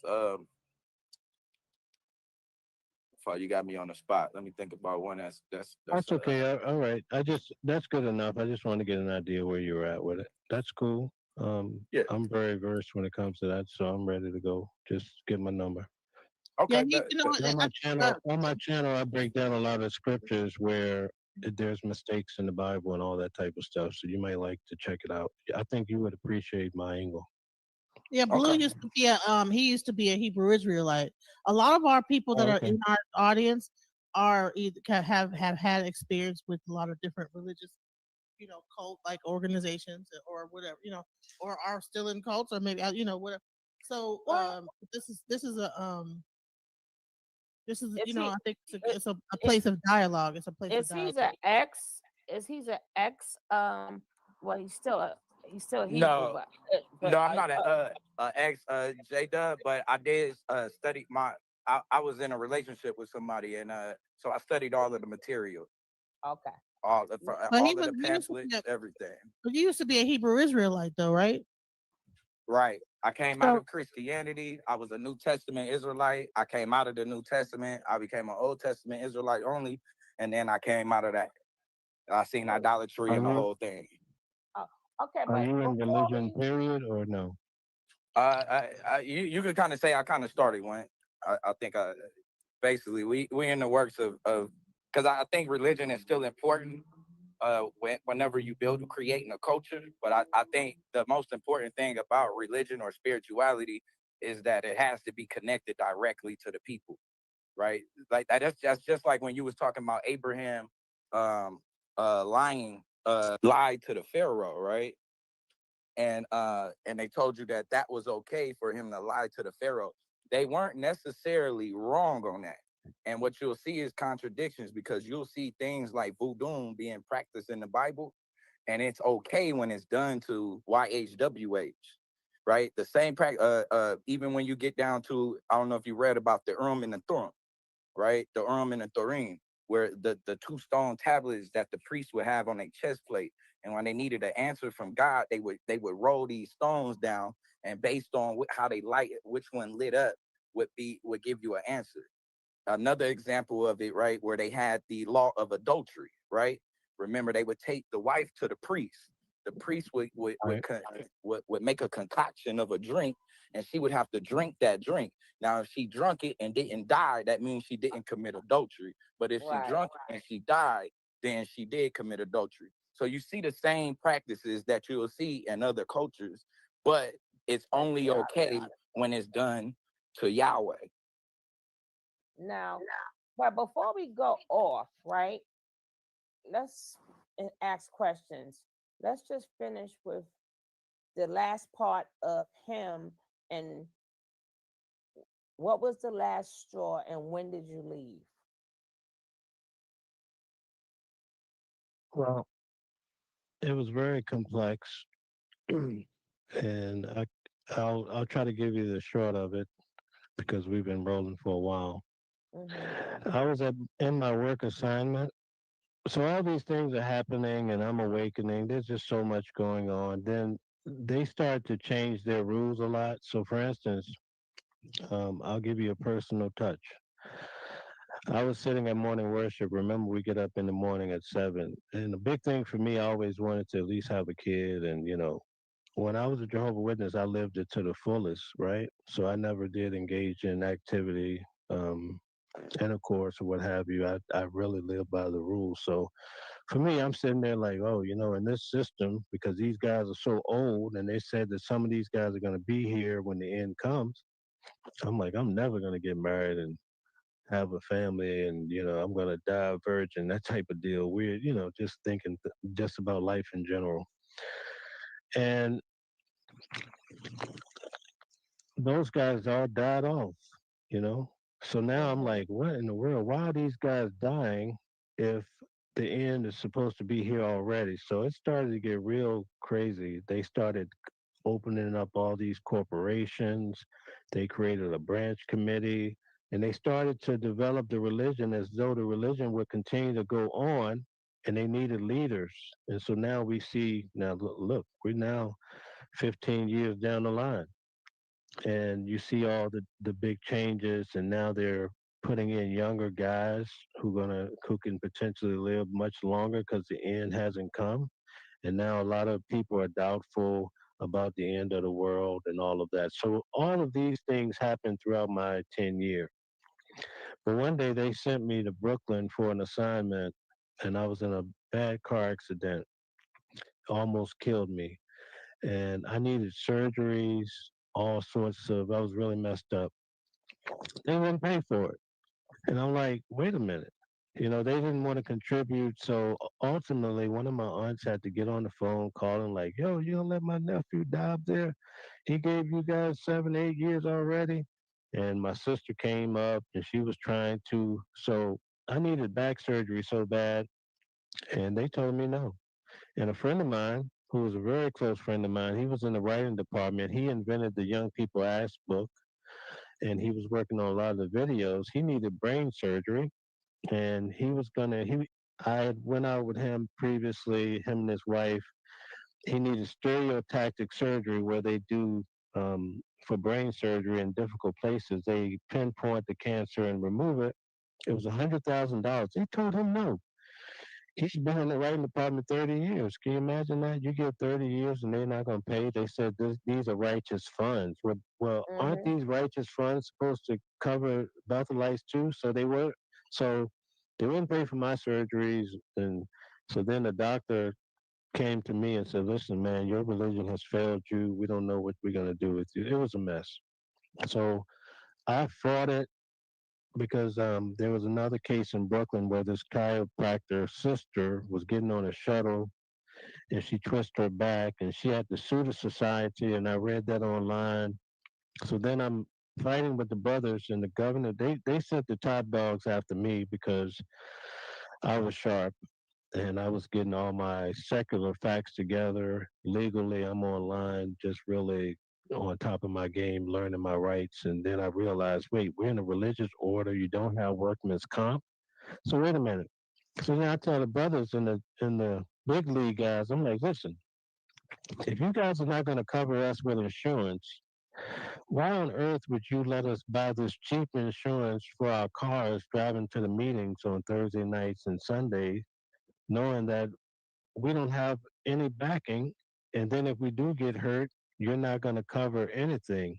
And I said, if anything, you should tell these mothers that are sending their sons out here like mine and thinking they're doing a great deed. You should tell them that keep another policy on your kids so they have some backup at least for a couple of years if they get hurt, because they're leaving you out here on their own. So when the brothers came and talked to me, I told them, I said, listen, I do not hear the voice of Christ. And they told me, well, this is business. And when What? the governing body member told me this is business, he lost me forever. And I told him, I said, Oh. this is what we're going to do. And I'm telling you, just like I told him, I Mm-hmm. says, we're going to hope for the best, but we're going to plan for the worst. And I said, the rest is up to you. And so then they had me there. I was in the infirmary at Bethel, but they had me in a different zone because I was, trying to get surgeries and just, I was really bad. I ended up having like neck surgery, back surgery, shoulder surgery. I was banged up pretty bad. Um, so when that happened and they told me straight out that this is business now, it's not a holy situation, and that these are dedicated funds, and we can't really, we don't have a system for helping the Bethelites that get hurt. So that's when it just really opened my eyes to the religion being a business. Man, And then they started. they were worth 950 million in 2001. I don't know what the number is today. So I'm trying to figure out what would it have hurt them to pay for someone's surgery that's dedicated at the top of the level of the organization. That is insane. That And wasn't part they, of the business. why don't they have hospitals like the 7-Day Adventist? At least they got hospitals in 7-Day Adventist. You know what I'm saying? Where is this money going? You're right. Where's the money going to? Because it's not going to the people. Where is it going to? They don't have no Right. They claim it goes to it's for the printing of the booklets and the pamphlets and stuff that they send out.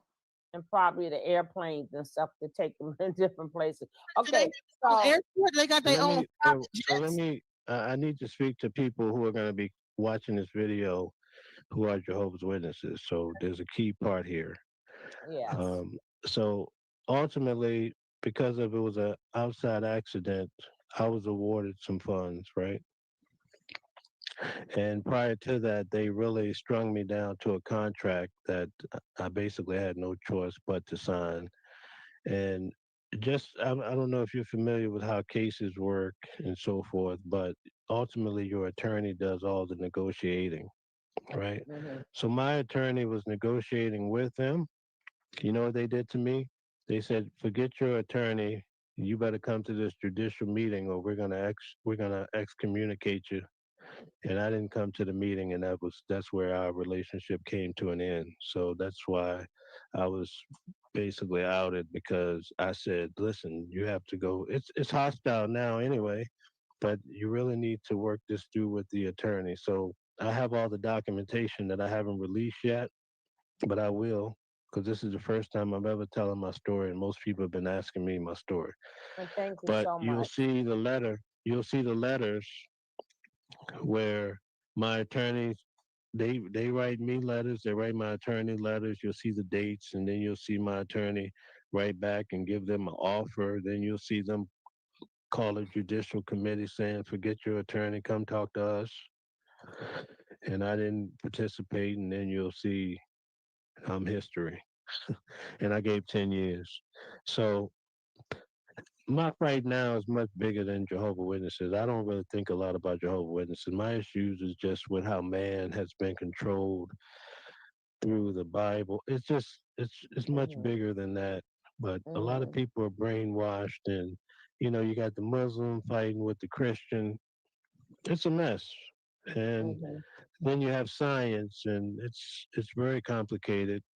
But these religions are businesses that are taking advantage, and you really need to figure that out before you waste a lot of time in your life like I did, and just to find out that they have a real truth, and it's not what you want. You And you know, know what? I think that the government knew what they were doing by separating churches and state, so that these organizations could be able to do modern day slavery and have people work for them and build up their wealth through these churches tax free, and not have any accountability for the people that are working for them or insurance. Because if the government was involved, they would have to have legislation to make sure that they have to be under like some kind of compensation Well, plan. technically, it's the same. They together. It's just that they just made a different division, but it's all the same, different side of the coin. No, I'm talking right? about the fact It's that I let me. know what you're saying, but it's the What am I saying? same. What am I saying? You understand what I'm saying, right? He understands what I'm saying. No, what I'm talking about is the fact that it's not being um that because the government has separated it, so it's allowed it to go without any kind of regulations. It's Checks and unregulated. balances. Checks Checks and and balances. Yeah. balances. That's the word. That's the word. Checks and balances Right. don't exist, and so they're Mhm. allowed to use people for labor, and it makes the corporation, which is the church, more money in the name of God or whatever. But then there's nothing that's I think it's just messed up how, and then you could wrap that around another bigger corporation, and all this is really Right. big, But the feeding government, even the larger gov- corporation. the You know, government know what they're doing. It's all the same thing. I, I don't think nobody works for the government for free though, except for the people. No, but it's the same owner. Put like that. You know So what it is? You know what? the When same. people go to prison and they get So punished, they work for free for the government. You know what I'm saying? But see the government. So let me explain to you. The government, they have this system in place, but they think that the religion is going to do the right thing. Unless somebody comes forward like myself or a group of people and tell them, hey, they're misusing this they, arrangement, they're that's never really going to know. that's what I'm saying. And so that, People and need to come so out like in my particular case, right, I got into a major accident, and while I was at work, and then they lied about it and tried to say I have it all on documentation where the judge reprimanded them for trying to say that I was, I wasn't at work and I had my vacation notice and everything all on file. But it's a tough situation for me to get to that point and first try to seek some workman's comp or something like that, and then for the state to say, well, you're a part of a religious order. And you're like, what? What's a religious order? See, now you're learning, you see what I'm saying? After you Mm. but work you your signed 10 years or whatever you gave, now you're learning like you have no rights and you're going to be, they're like, well, do you have some family to go stay with?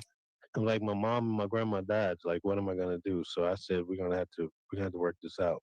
So I was so one, most people would not have done what I did. So did their lawyers come out like, no, he can't do nothing based on this contract he signed? He took an oath that that, and then if you even would have gotten any money from that accident, did you have to give that money to them because you signed the that's what contract they were. here Right. saying So it got real complicated. See, I'm learning. See what I'm saying? When you go in, right? Especially God is at the top. You got Jehovah, Jesus.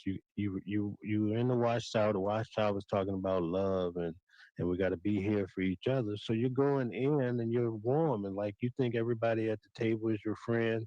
You're signing this vow of poverty, but you're like, well, this has to be a great arrangement. It's just naivety. You're so young or whatever, which is ultimately I take responsibility for is my life though. But you think it's going to be sweet, and if something happens, the brother's going to take care of you. You commence to give 5, 10, whatever years you put in, and then you find out that they created the system against you. Uh-huh. They built the system against you, and they use the Yep. government Thank religious you. order. Yep. Because even in the Catholic Church, right? That's what they do when there's these Mm-hmm. allegations, right? Mm-hmm. They move these guys from one place to the next because they're under that religious order. So they have certain rules, and you wonder why, like, why they don't get rid of these? They move them, whatever, right? But they're working the system. Well, the Jehovah Witnesses did the same, but I learned the hard way. Yeah. wow. And so, man, so the money that you got out of your settlement for that accident, you had to give it all to the church. A great portion, yeah. Wow. Because you took So that And oath. that's all. That That's that all. That's and they all. and they and they That's all I didn't can say about it. pay for your health. You could have took the money to help with for the your back. accident. When you get in an accident like that, you're gonna be having problems probably for the rest of your life, pain, whatever, and need medical. So they take that from you, and you have no recourse of if you need things down the line, if you need surgery down the line. They don't give a fuck. They just want he got this money. They come flying in. No, he got to give it to us because he's You part of their you religious heard what order. I read, right? You heard Oh number, my, what is it? Number Yes, yes, sir. number my God. 7. You see number 7 here, right? So that tells you everything. But as a young Yes, kid at sir. 19, I mean, you guys Yes. must understand that at 19, Mm-hmm. I'm going in, I'm reading this. This doesn't hit hard as it did after I gave my life. You know what I mean? It hit different after my accident. So So how yeah. long have you been gone from the JW? I'd say about um, about 15 years now. So how has life been for you since you've been gone? You say you've been, you're still reading, you're still coming out of it. So how has life been for you?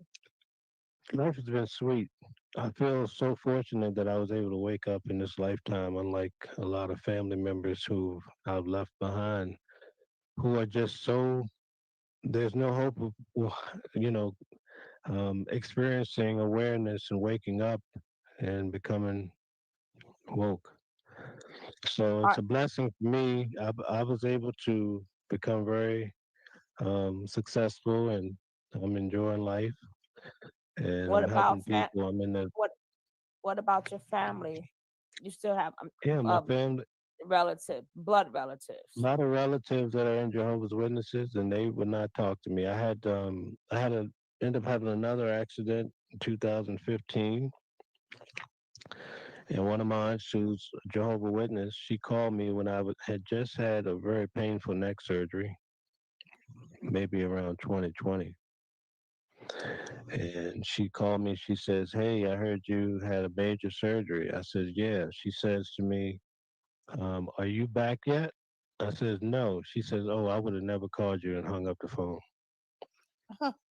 Wow. You know what? I was gonna, man, that's, I was gonna ask, like, what Yeah, stopped? I wasn't. Listen, I'm far removed. I'm in a great place in life, and I'm enjoying my life. So I'm not bitter in any way. I'm more focused on trying to wake up people. That's why I agreed to do this. Thank you Um, so much. so many people from all over the world. I've even had television stations try to get me because I'm like a 10-year Betholite, whatever. Probably one of the most vocal on my channel.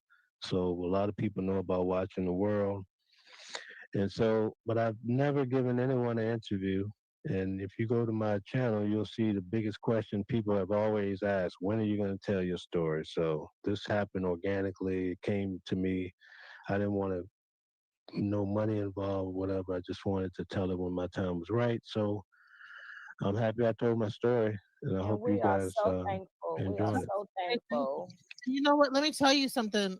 How do you make sure that they can't come after you now? Like, because a contract is signed, it's signed. So, like, how is there? Did you have to sign another contract to undo it? Like, how do you make sure that they can't say, well, no, you gave it, you're part, you was part of the order, and that's for life, and you signed it in blood, and no matter what And you do, oh, come and get on.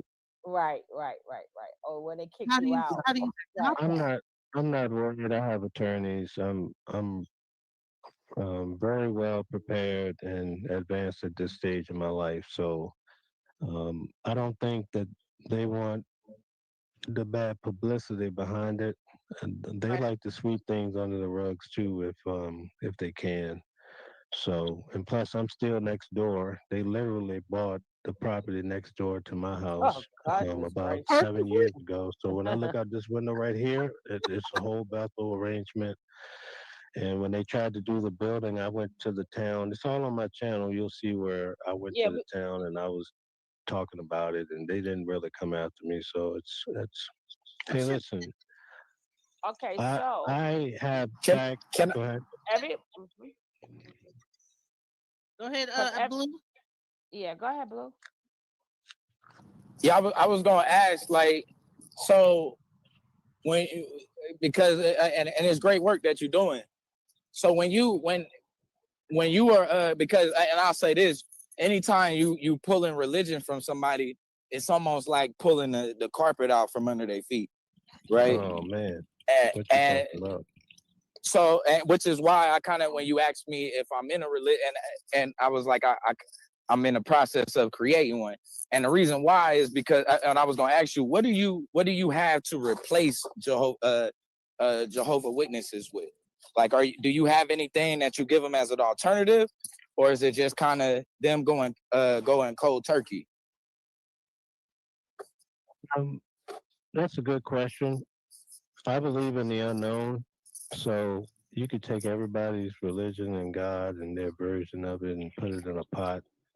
At the end of the day, nobody really knows because we're new to this earth that has been here a long time. And even scientists are steadily closing the gap and closing their different theories to try to figure out how it all came to be. But how will you ever really know? And if it is revealed, it probably won't be in my lifetime.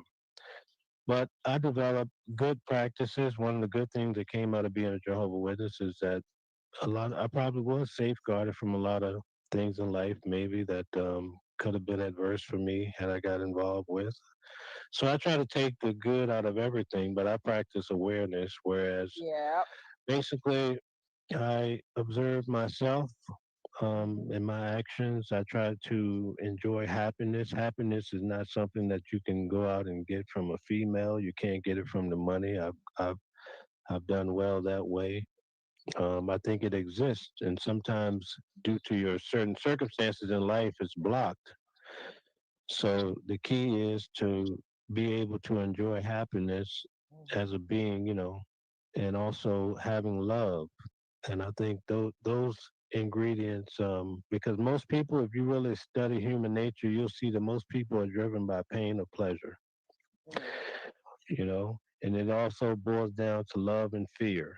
You go back to Hitler and the atrocious things that he did, you'll see that it all ties into fear. So just trying to understand life is what I do. I debate people on the Bible all the time. I'm currently I work with a lot of Bible scholars about the Gospels. I show people various mistakes. I enjoy doing things like that Oh, you every and time Blue I will see love each Jehovah's other. Witnesses. You and Blue will love each other. That's all. That's his whole. They got a whole debate league where they do that at. Right, Blue.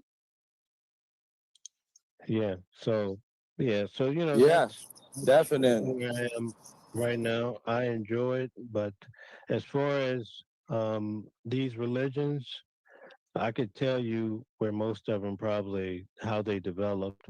And I think most people who believe strongly have very limited knowledge about their religion. So they know enough to be brainwashed, you know. Mhm. But the tough part is that I had to learn this later in life after I gave. So the key is to try to create a transition for young kids and younger people so maybe they can start getting a better direction on life so they don't take the course that I did and go volunteer for the man. You follow? Mhm. There needs to Would be you? some kind of a program. That's just slavery. It's just another form of slavery. And you guys see, I signed my life over for the vows of poverty. So I don't Now, need to tell you okay, so anything else. besides your YouTube channel, is there Yeah. any other ways or like what else can we find you on that we can support? Um. Well, basically, that's it. I haven't been making videos, but a lot of people are after me to get back at it, so I probably will.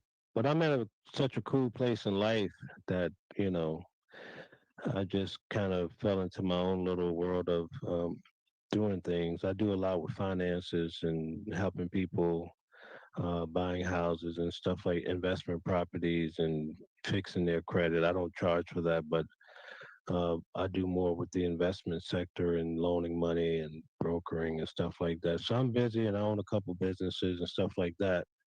So I have to share a little time to go over and make some more videos and try to keep Right. people because it helped a lot of people. A lot of people tell me that they to see an ex Betholite come on and give his Yeah. story, and if they haven't heard this one, when they find this one, it's gonna be serious because this is the first time this story has ever been told. Can I ask you one It might be the question? last. Let me ask you one question. How did it feel when you was able to say to yourself, "Happy birthday"? Oh man, it felt wonderful. It So felt wonderful. The joy of heart and to just to be free. Freedom. Because I'm gonna tell you, when you're in a religion, you think that like we used to celebrate the idea. at Armageddon, we're going to be cleaning up the carcasses of the wicked and all. There's a lot of Jehovah's Witnesses that salivate over those type of thoughts of how we're going to only be the ones left, and they don't care that, hey, that might be your uncle laying over there on the ground because he never became Jehovah's Witness or whatever. He was disfellowship. They don't see that part. They're just so in love with the idea of, well, we're going to be turning the earth into a paradise for 1,000 years, and then you're going to be tested again. It's like they don't understand like the absurdity to a lot of these different concepts in the Bible. So, um, and I know that's a tough statement. A lot of people don't want to hear what I'm saying, but So, I'll be so more what? than happy to take So on anyone. what do you do on your birthday now? Um, what, whatever comes to mind. Usually, somebody's inviting me somewhere or trying to do something special for me, but I make sure that I'm enjoying it like it's my last every time. And Yeah. it's a great feeling because all my life I was never able to celebrate a birthday. Yeah. Think about it, you can't even celebrate Mother's Day. Like, you know what I'm saying? Like, you can't celebrate Father's Day, Valentine's Day, you know what I'm saying? You can't give it's just it's amazing that you're really living in a weird, twisted world. And then, like for instance, some of the issues, and I want to make this point. When you go to Deuteronomy, you'll see in the Bible it condones slavery. I'll debate your best guy any day of the week. Correct. Okay. It also, when it comes to women and young women, the atrocious thing that we've been talking about, the Bible has guidelines about if this happens to a man's daughter, he has to pay shekels to the father and then marry her. And there's so many different things that happen. And if you don't want to believe that, let me give you this one. When it comes to the story about Lot in the Bible and his wife looked back and she turned into a pillow. So the best narrative, you hear me? The best narrative available is for the daughters to get their father drunk and to have kids with. You see what I'm saying? Yeah. This is from a loving God. Yeah. When you stop and you really think about this stuff, you start to see the imprint of the hand of man, and anything the man touches is foul. And I'll tell you Yeah. that right now. Remember So, when the angels came in and I think it was trying to they was trying to have intercourse with the men, Lot. with the men. Yeah. And remember, he pushed his men. daughters outside. He pushed his daughters outside, gave them to him, and closed the door. A boy in their right mind would do that, man. And who would write? We can't get a better narrative than that, and that's written by spirit, you know. But that took a long time for me to get to that journey of being able to accept these different concepts. I tell people who are ex-Jehovah Witnesses, for me, I had to back out. So let me give you this final example. First, I'm walking away from the headquarters. Then I'm relinquishing my positions. I'm backing out of the congregation. And then I'm looking at the next thing. Oh, the Bible. So now I'm peering into the Bible. I'm seeing all this. Now I'm looking at it for real. And I'm starting to see various things. So now I'm dealing with that. Now you're stuck in the bucket. Okay, it's just me and you, God. You know what I'm saying? So once the Bible goes foul on you, you see what I'm saying? Now you got to question all these other concepts. So I noticed that because I've been doing this ex Jehovah Witness administrator of a group for a long time, and I see people going through that process, and I just look at them. I see them. You ever see a person get thrown out of a nightclub and they come out yelling and screaming, ah, ah, ah, and then they calm down and then they have a breakdown? That's what I see people going through, and a lot of them have been abused. They went through various things in their life. So not only are they dealing with walking away from the brainwashing, they have memories that I don't have of someone doing things to them. You see what I'm saying? So that's a whole nother level of suffering. And so I try to help people to get to a point where they can just have peace and freedom in mind and have some awareness and be able to just be okay with yourself And when you look in the mirror, right, you see I, but I is looking in the mirror at me and understanding that I and me and how they work together and how you can observe yourself and what you're doing and understanding how love works, how happiness works. You know, happiness is just like the sun, it always shines, but sometimes the clouds block it. So in my life, you know, when things are dark, I try to understand what's blocking that happiness or that sunlight because it's always there. But Find that silver lining. sometimes we allow things to block us. This might be a bad relationship.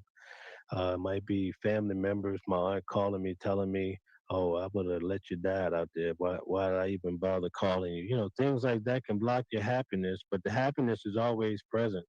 Like when a rose is smelling sweet, it doesn't smell sweet just for the good people. It smells sweet for the bad. It's always constant, and the happiness is always there. I never really understood that. I always chase happiness and chase love, but those things that we have a hard time explaining what they are, but they exist. But we allow things to get in the way of the shining of it in our lives. So that's Uh, where I'm at, and Oh, quite frankly, I'm enjoying life, and that's well I'm said. just I could have Oh, went a different route, or I could be still trapped into a religion that basically it's like in the Bible where the taskmaster was hitting them in the back saying more work, and I don't want no parts of that. So it's good to be free, and Yes. when you're Yes. there, listen. Let me tell you how this works, right?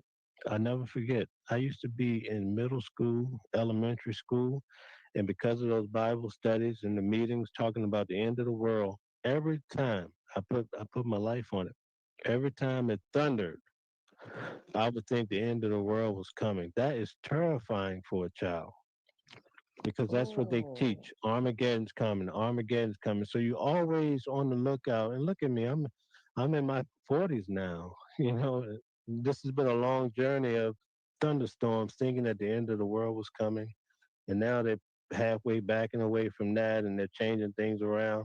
So it's great to be free, but it's even better to help the younger ones who are coming up now to perhaps they'll look at a guy like me and say, well, yeah, he got out of that and he was a Betholite. You know, I think that'll go far for people when they say, hey man, this guy, he was in there for 10 years. He couldn't have been a bad guy. You know what I'm saying? It means something. So I think I have to let my light shine. And sometimes I get into my own world of just enjoying life that I'm semi-retired. So, but I Did want to reach out and do more to did you get my message out there. did you ever I'm not sure if you already went into it, but the people who were chosen in the congregation, the ones that were the 144,000, Right. how are they chosen exactly? Well, that's so I'll tell you real quick. Most of my life, they taught that the 144,000 was pretty much already chosen, and it was all tied to 1914. But hey, who knew we'd be well beyond Uh-huh. 2014? Now you got to change your whole narrative, right? But during my last year, when I was in the infirmary, I never forget, I was in the bed, had surgery or whatever. They came out with an article saying that that number had not been closed. And said, so I said to myself, how convenient. Because see, now the old guys, especially the ones that were at Bethel, the headquarters when I got there, they all died off. And now they have to make room for the younger guys. So now the young guys can now, and I teach one thing, or I tell people one thing, and I saw this myself. The organization operates in a way to where they want company men, right? Especially if we want to try to entertain the idea that perhaps maybe the owners are not even Jehovah Witnesses, right? But they want solid company men. The problem is, I'll give you an example. There was one brother, black brother, that had been at Bethel 30 years, and he used to talk to himself. They thought he was a little eccentric, but he was professing to be of the anointed, but they never used him in a heavy way. So that tells you about some, he felt like it was racism. Him and I, we were great Uh-huh. friends, right? Okay. So when you start to really think about the whole dynamics of that, they now night brothers. So they get a company man and they go to him and convince him, allegedly, hey, have you ever thought that you're anointed? Oh, okay. You've been at Bethel 30 years. We know you ain't going to go crazy on us and make us look stupid. You're anointed. So now all of a sudden he's on the governing body. I know several brothers who, when I left Bethel, they were not anointed, had no idea of being anointed, and now they're on the governing body. So that's just my theory. Um, but it makes sense when you're running it like an organization, because other than that, you have to wait for a guy to say, hey, I'm anointed. Then you got to look at his track record and decide if you want to put him on the governing body. And so far, only one black man has made it. And now we're talking about a God that's Jehovah, and he's choosing these men, but he only found one black one in all the world. Yeah, so anyway. Wow. Wow. Yeah, Yeah. it's very deep. It's very deep. Listen, I'm glad I was able to share this. Hopefully, people that get to see it will find a ring of truth in it. And maybe someday, if it doesn't help you now, because see, that's what happened to me. I kept getting these boots dropped. The guy said, hey, these guys are racist. Boom, that's a boot drop. But I'm a smart guy. I want to learn for myself. Or they always say, the brothers told me during that time, wait on Jehovah. Okay, so I'm waiting on Jehovah. I see guys sleeping with somebody's wife that's been there 40 years. What made him go left? I see guys that have been there 30 years and they're telling me on the low, like, yo, you got to watch out for these guys. This organization is tricky. If you want to survive, if you want to become an overseer, you have to do this and that. So I get to see these guys. So all these things are starting to build a picture over time, along with the changes that are made.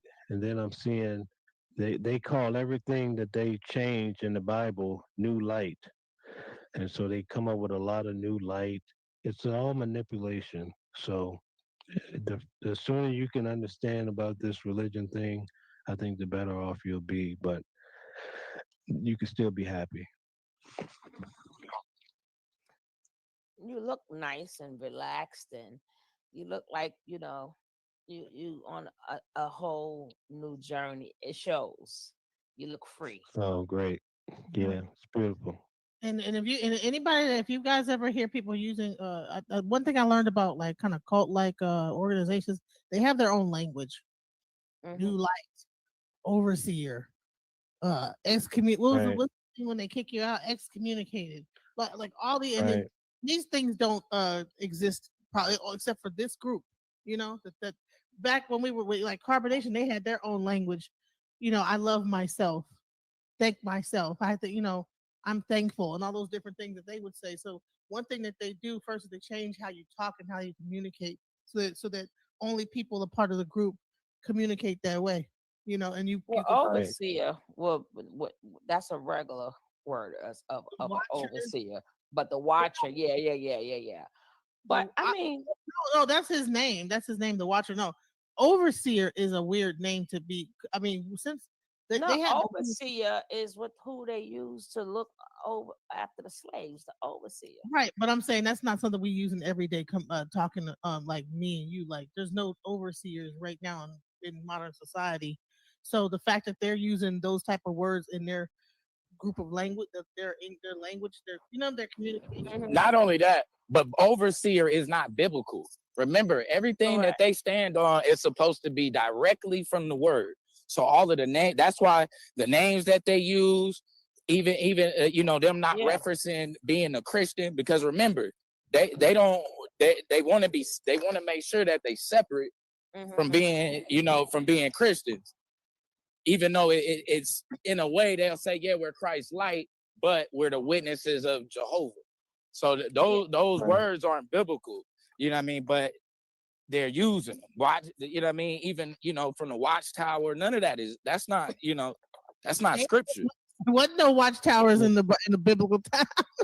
Yeah, those aren't Right. scriptural titles. So when you use those type of titles, but yet you going against people, you using the scripture to go against birthdays. You use the scripture conveniently to go against Christmas. But then when and why people shouldn't have titles, because that was one of the main things they would say. People ain't supposed to have all of these titles, but yet when you get into theirs, there's all of these titles. And then Yeah. new So- light, so let me like a Masonic word, new light. That sounds like something the Masons use when they're talking about their levels or when they learning more information. Remember the founder was a Mason. He was Mr. also Herbert, a Seventh-day right? Adventist. That he was excommunicated, I believe, as a Seventh-day Adventist. So he went and started his own religion, which That's is Herbert, the Jehovah right? Witnesses. So No, That's it's Charles Russell Tate or Charles Russell Tate. Ted Russell, yeah, Charles Ted Russell. So it's most people that are Jehovah Witnesses now, they don't understand. They wouldn't know that. And let me tell you what they did about 2 years ago. He was buried, or near his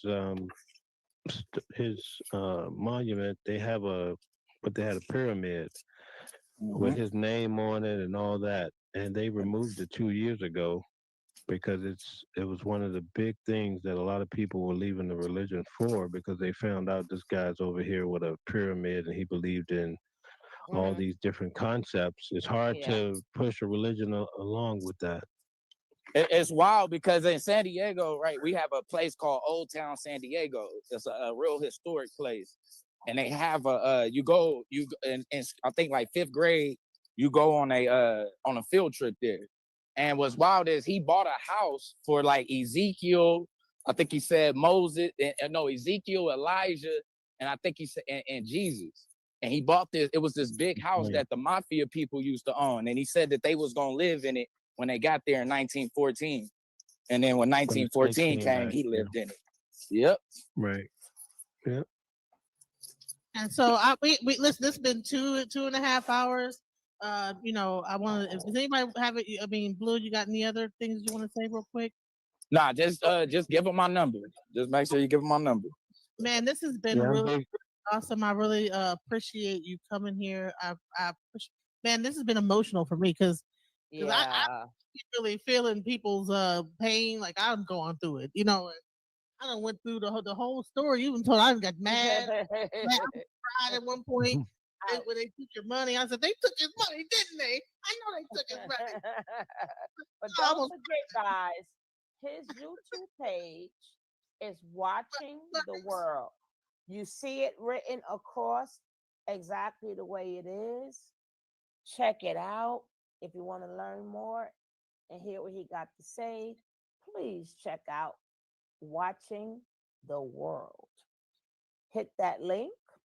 And it's Watching the World 4428. And he also, if you want to give him a donation, a cash app, his cash app is $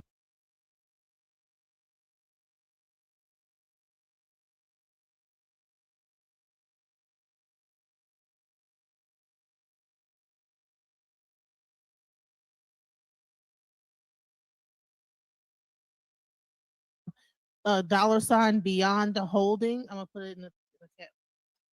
Beyond Holding. And he said he will eventually.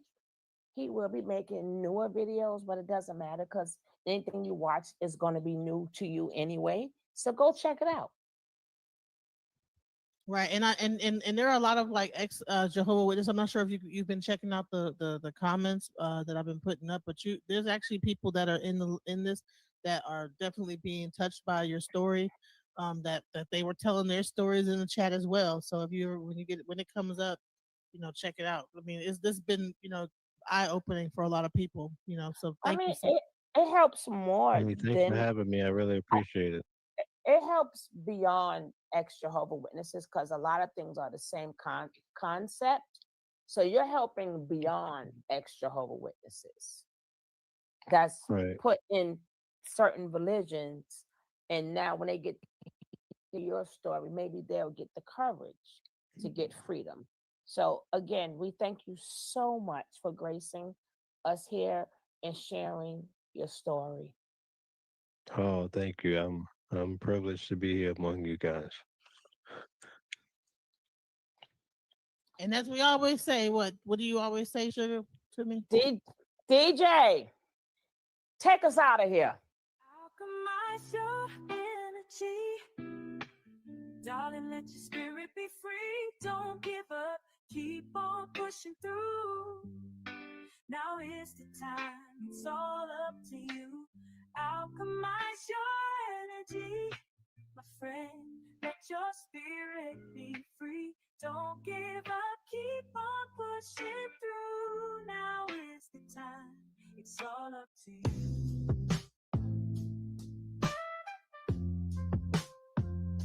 No matter the storm, but over tragedy. No matter the storm, but over tragedy. No matter the storm, we will always take flight. Keep on pushing through the darkness of night. There's no limit, let's reach for the sky. Shine so bright. Just when I thought I couldn't find my way out, yeah, I searched the God in me to find my way out. I know it can seem way out, but the Creator flows to and through me from way out. I'm talking way out, yeah, yeah, yeah. See if you believe in the God in you.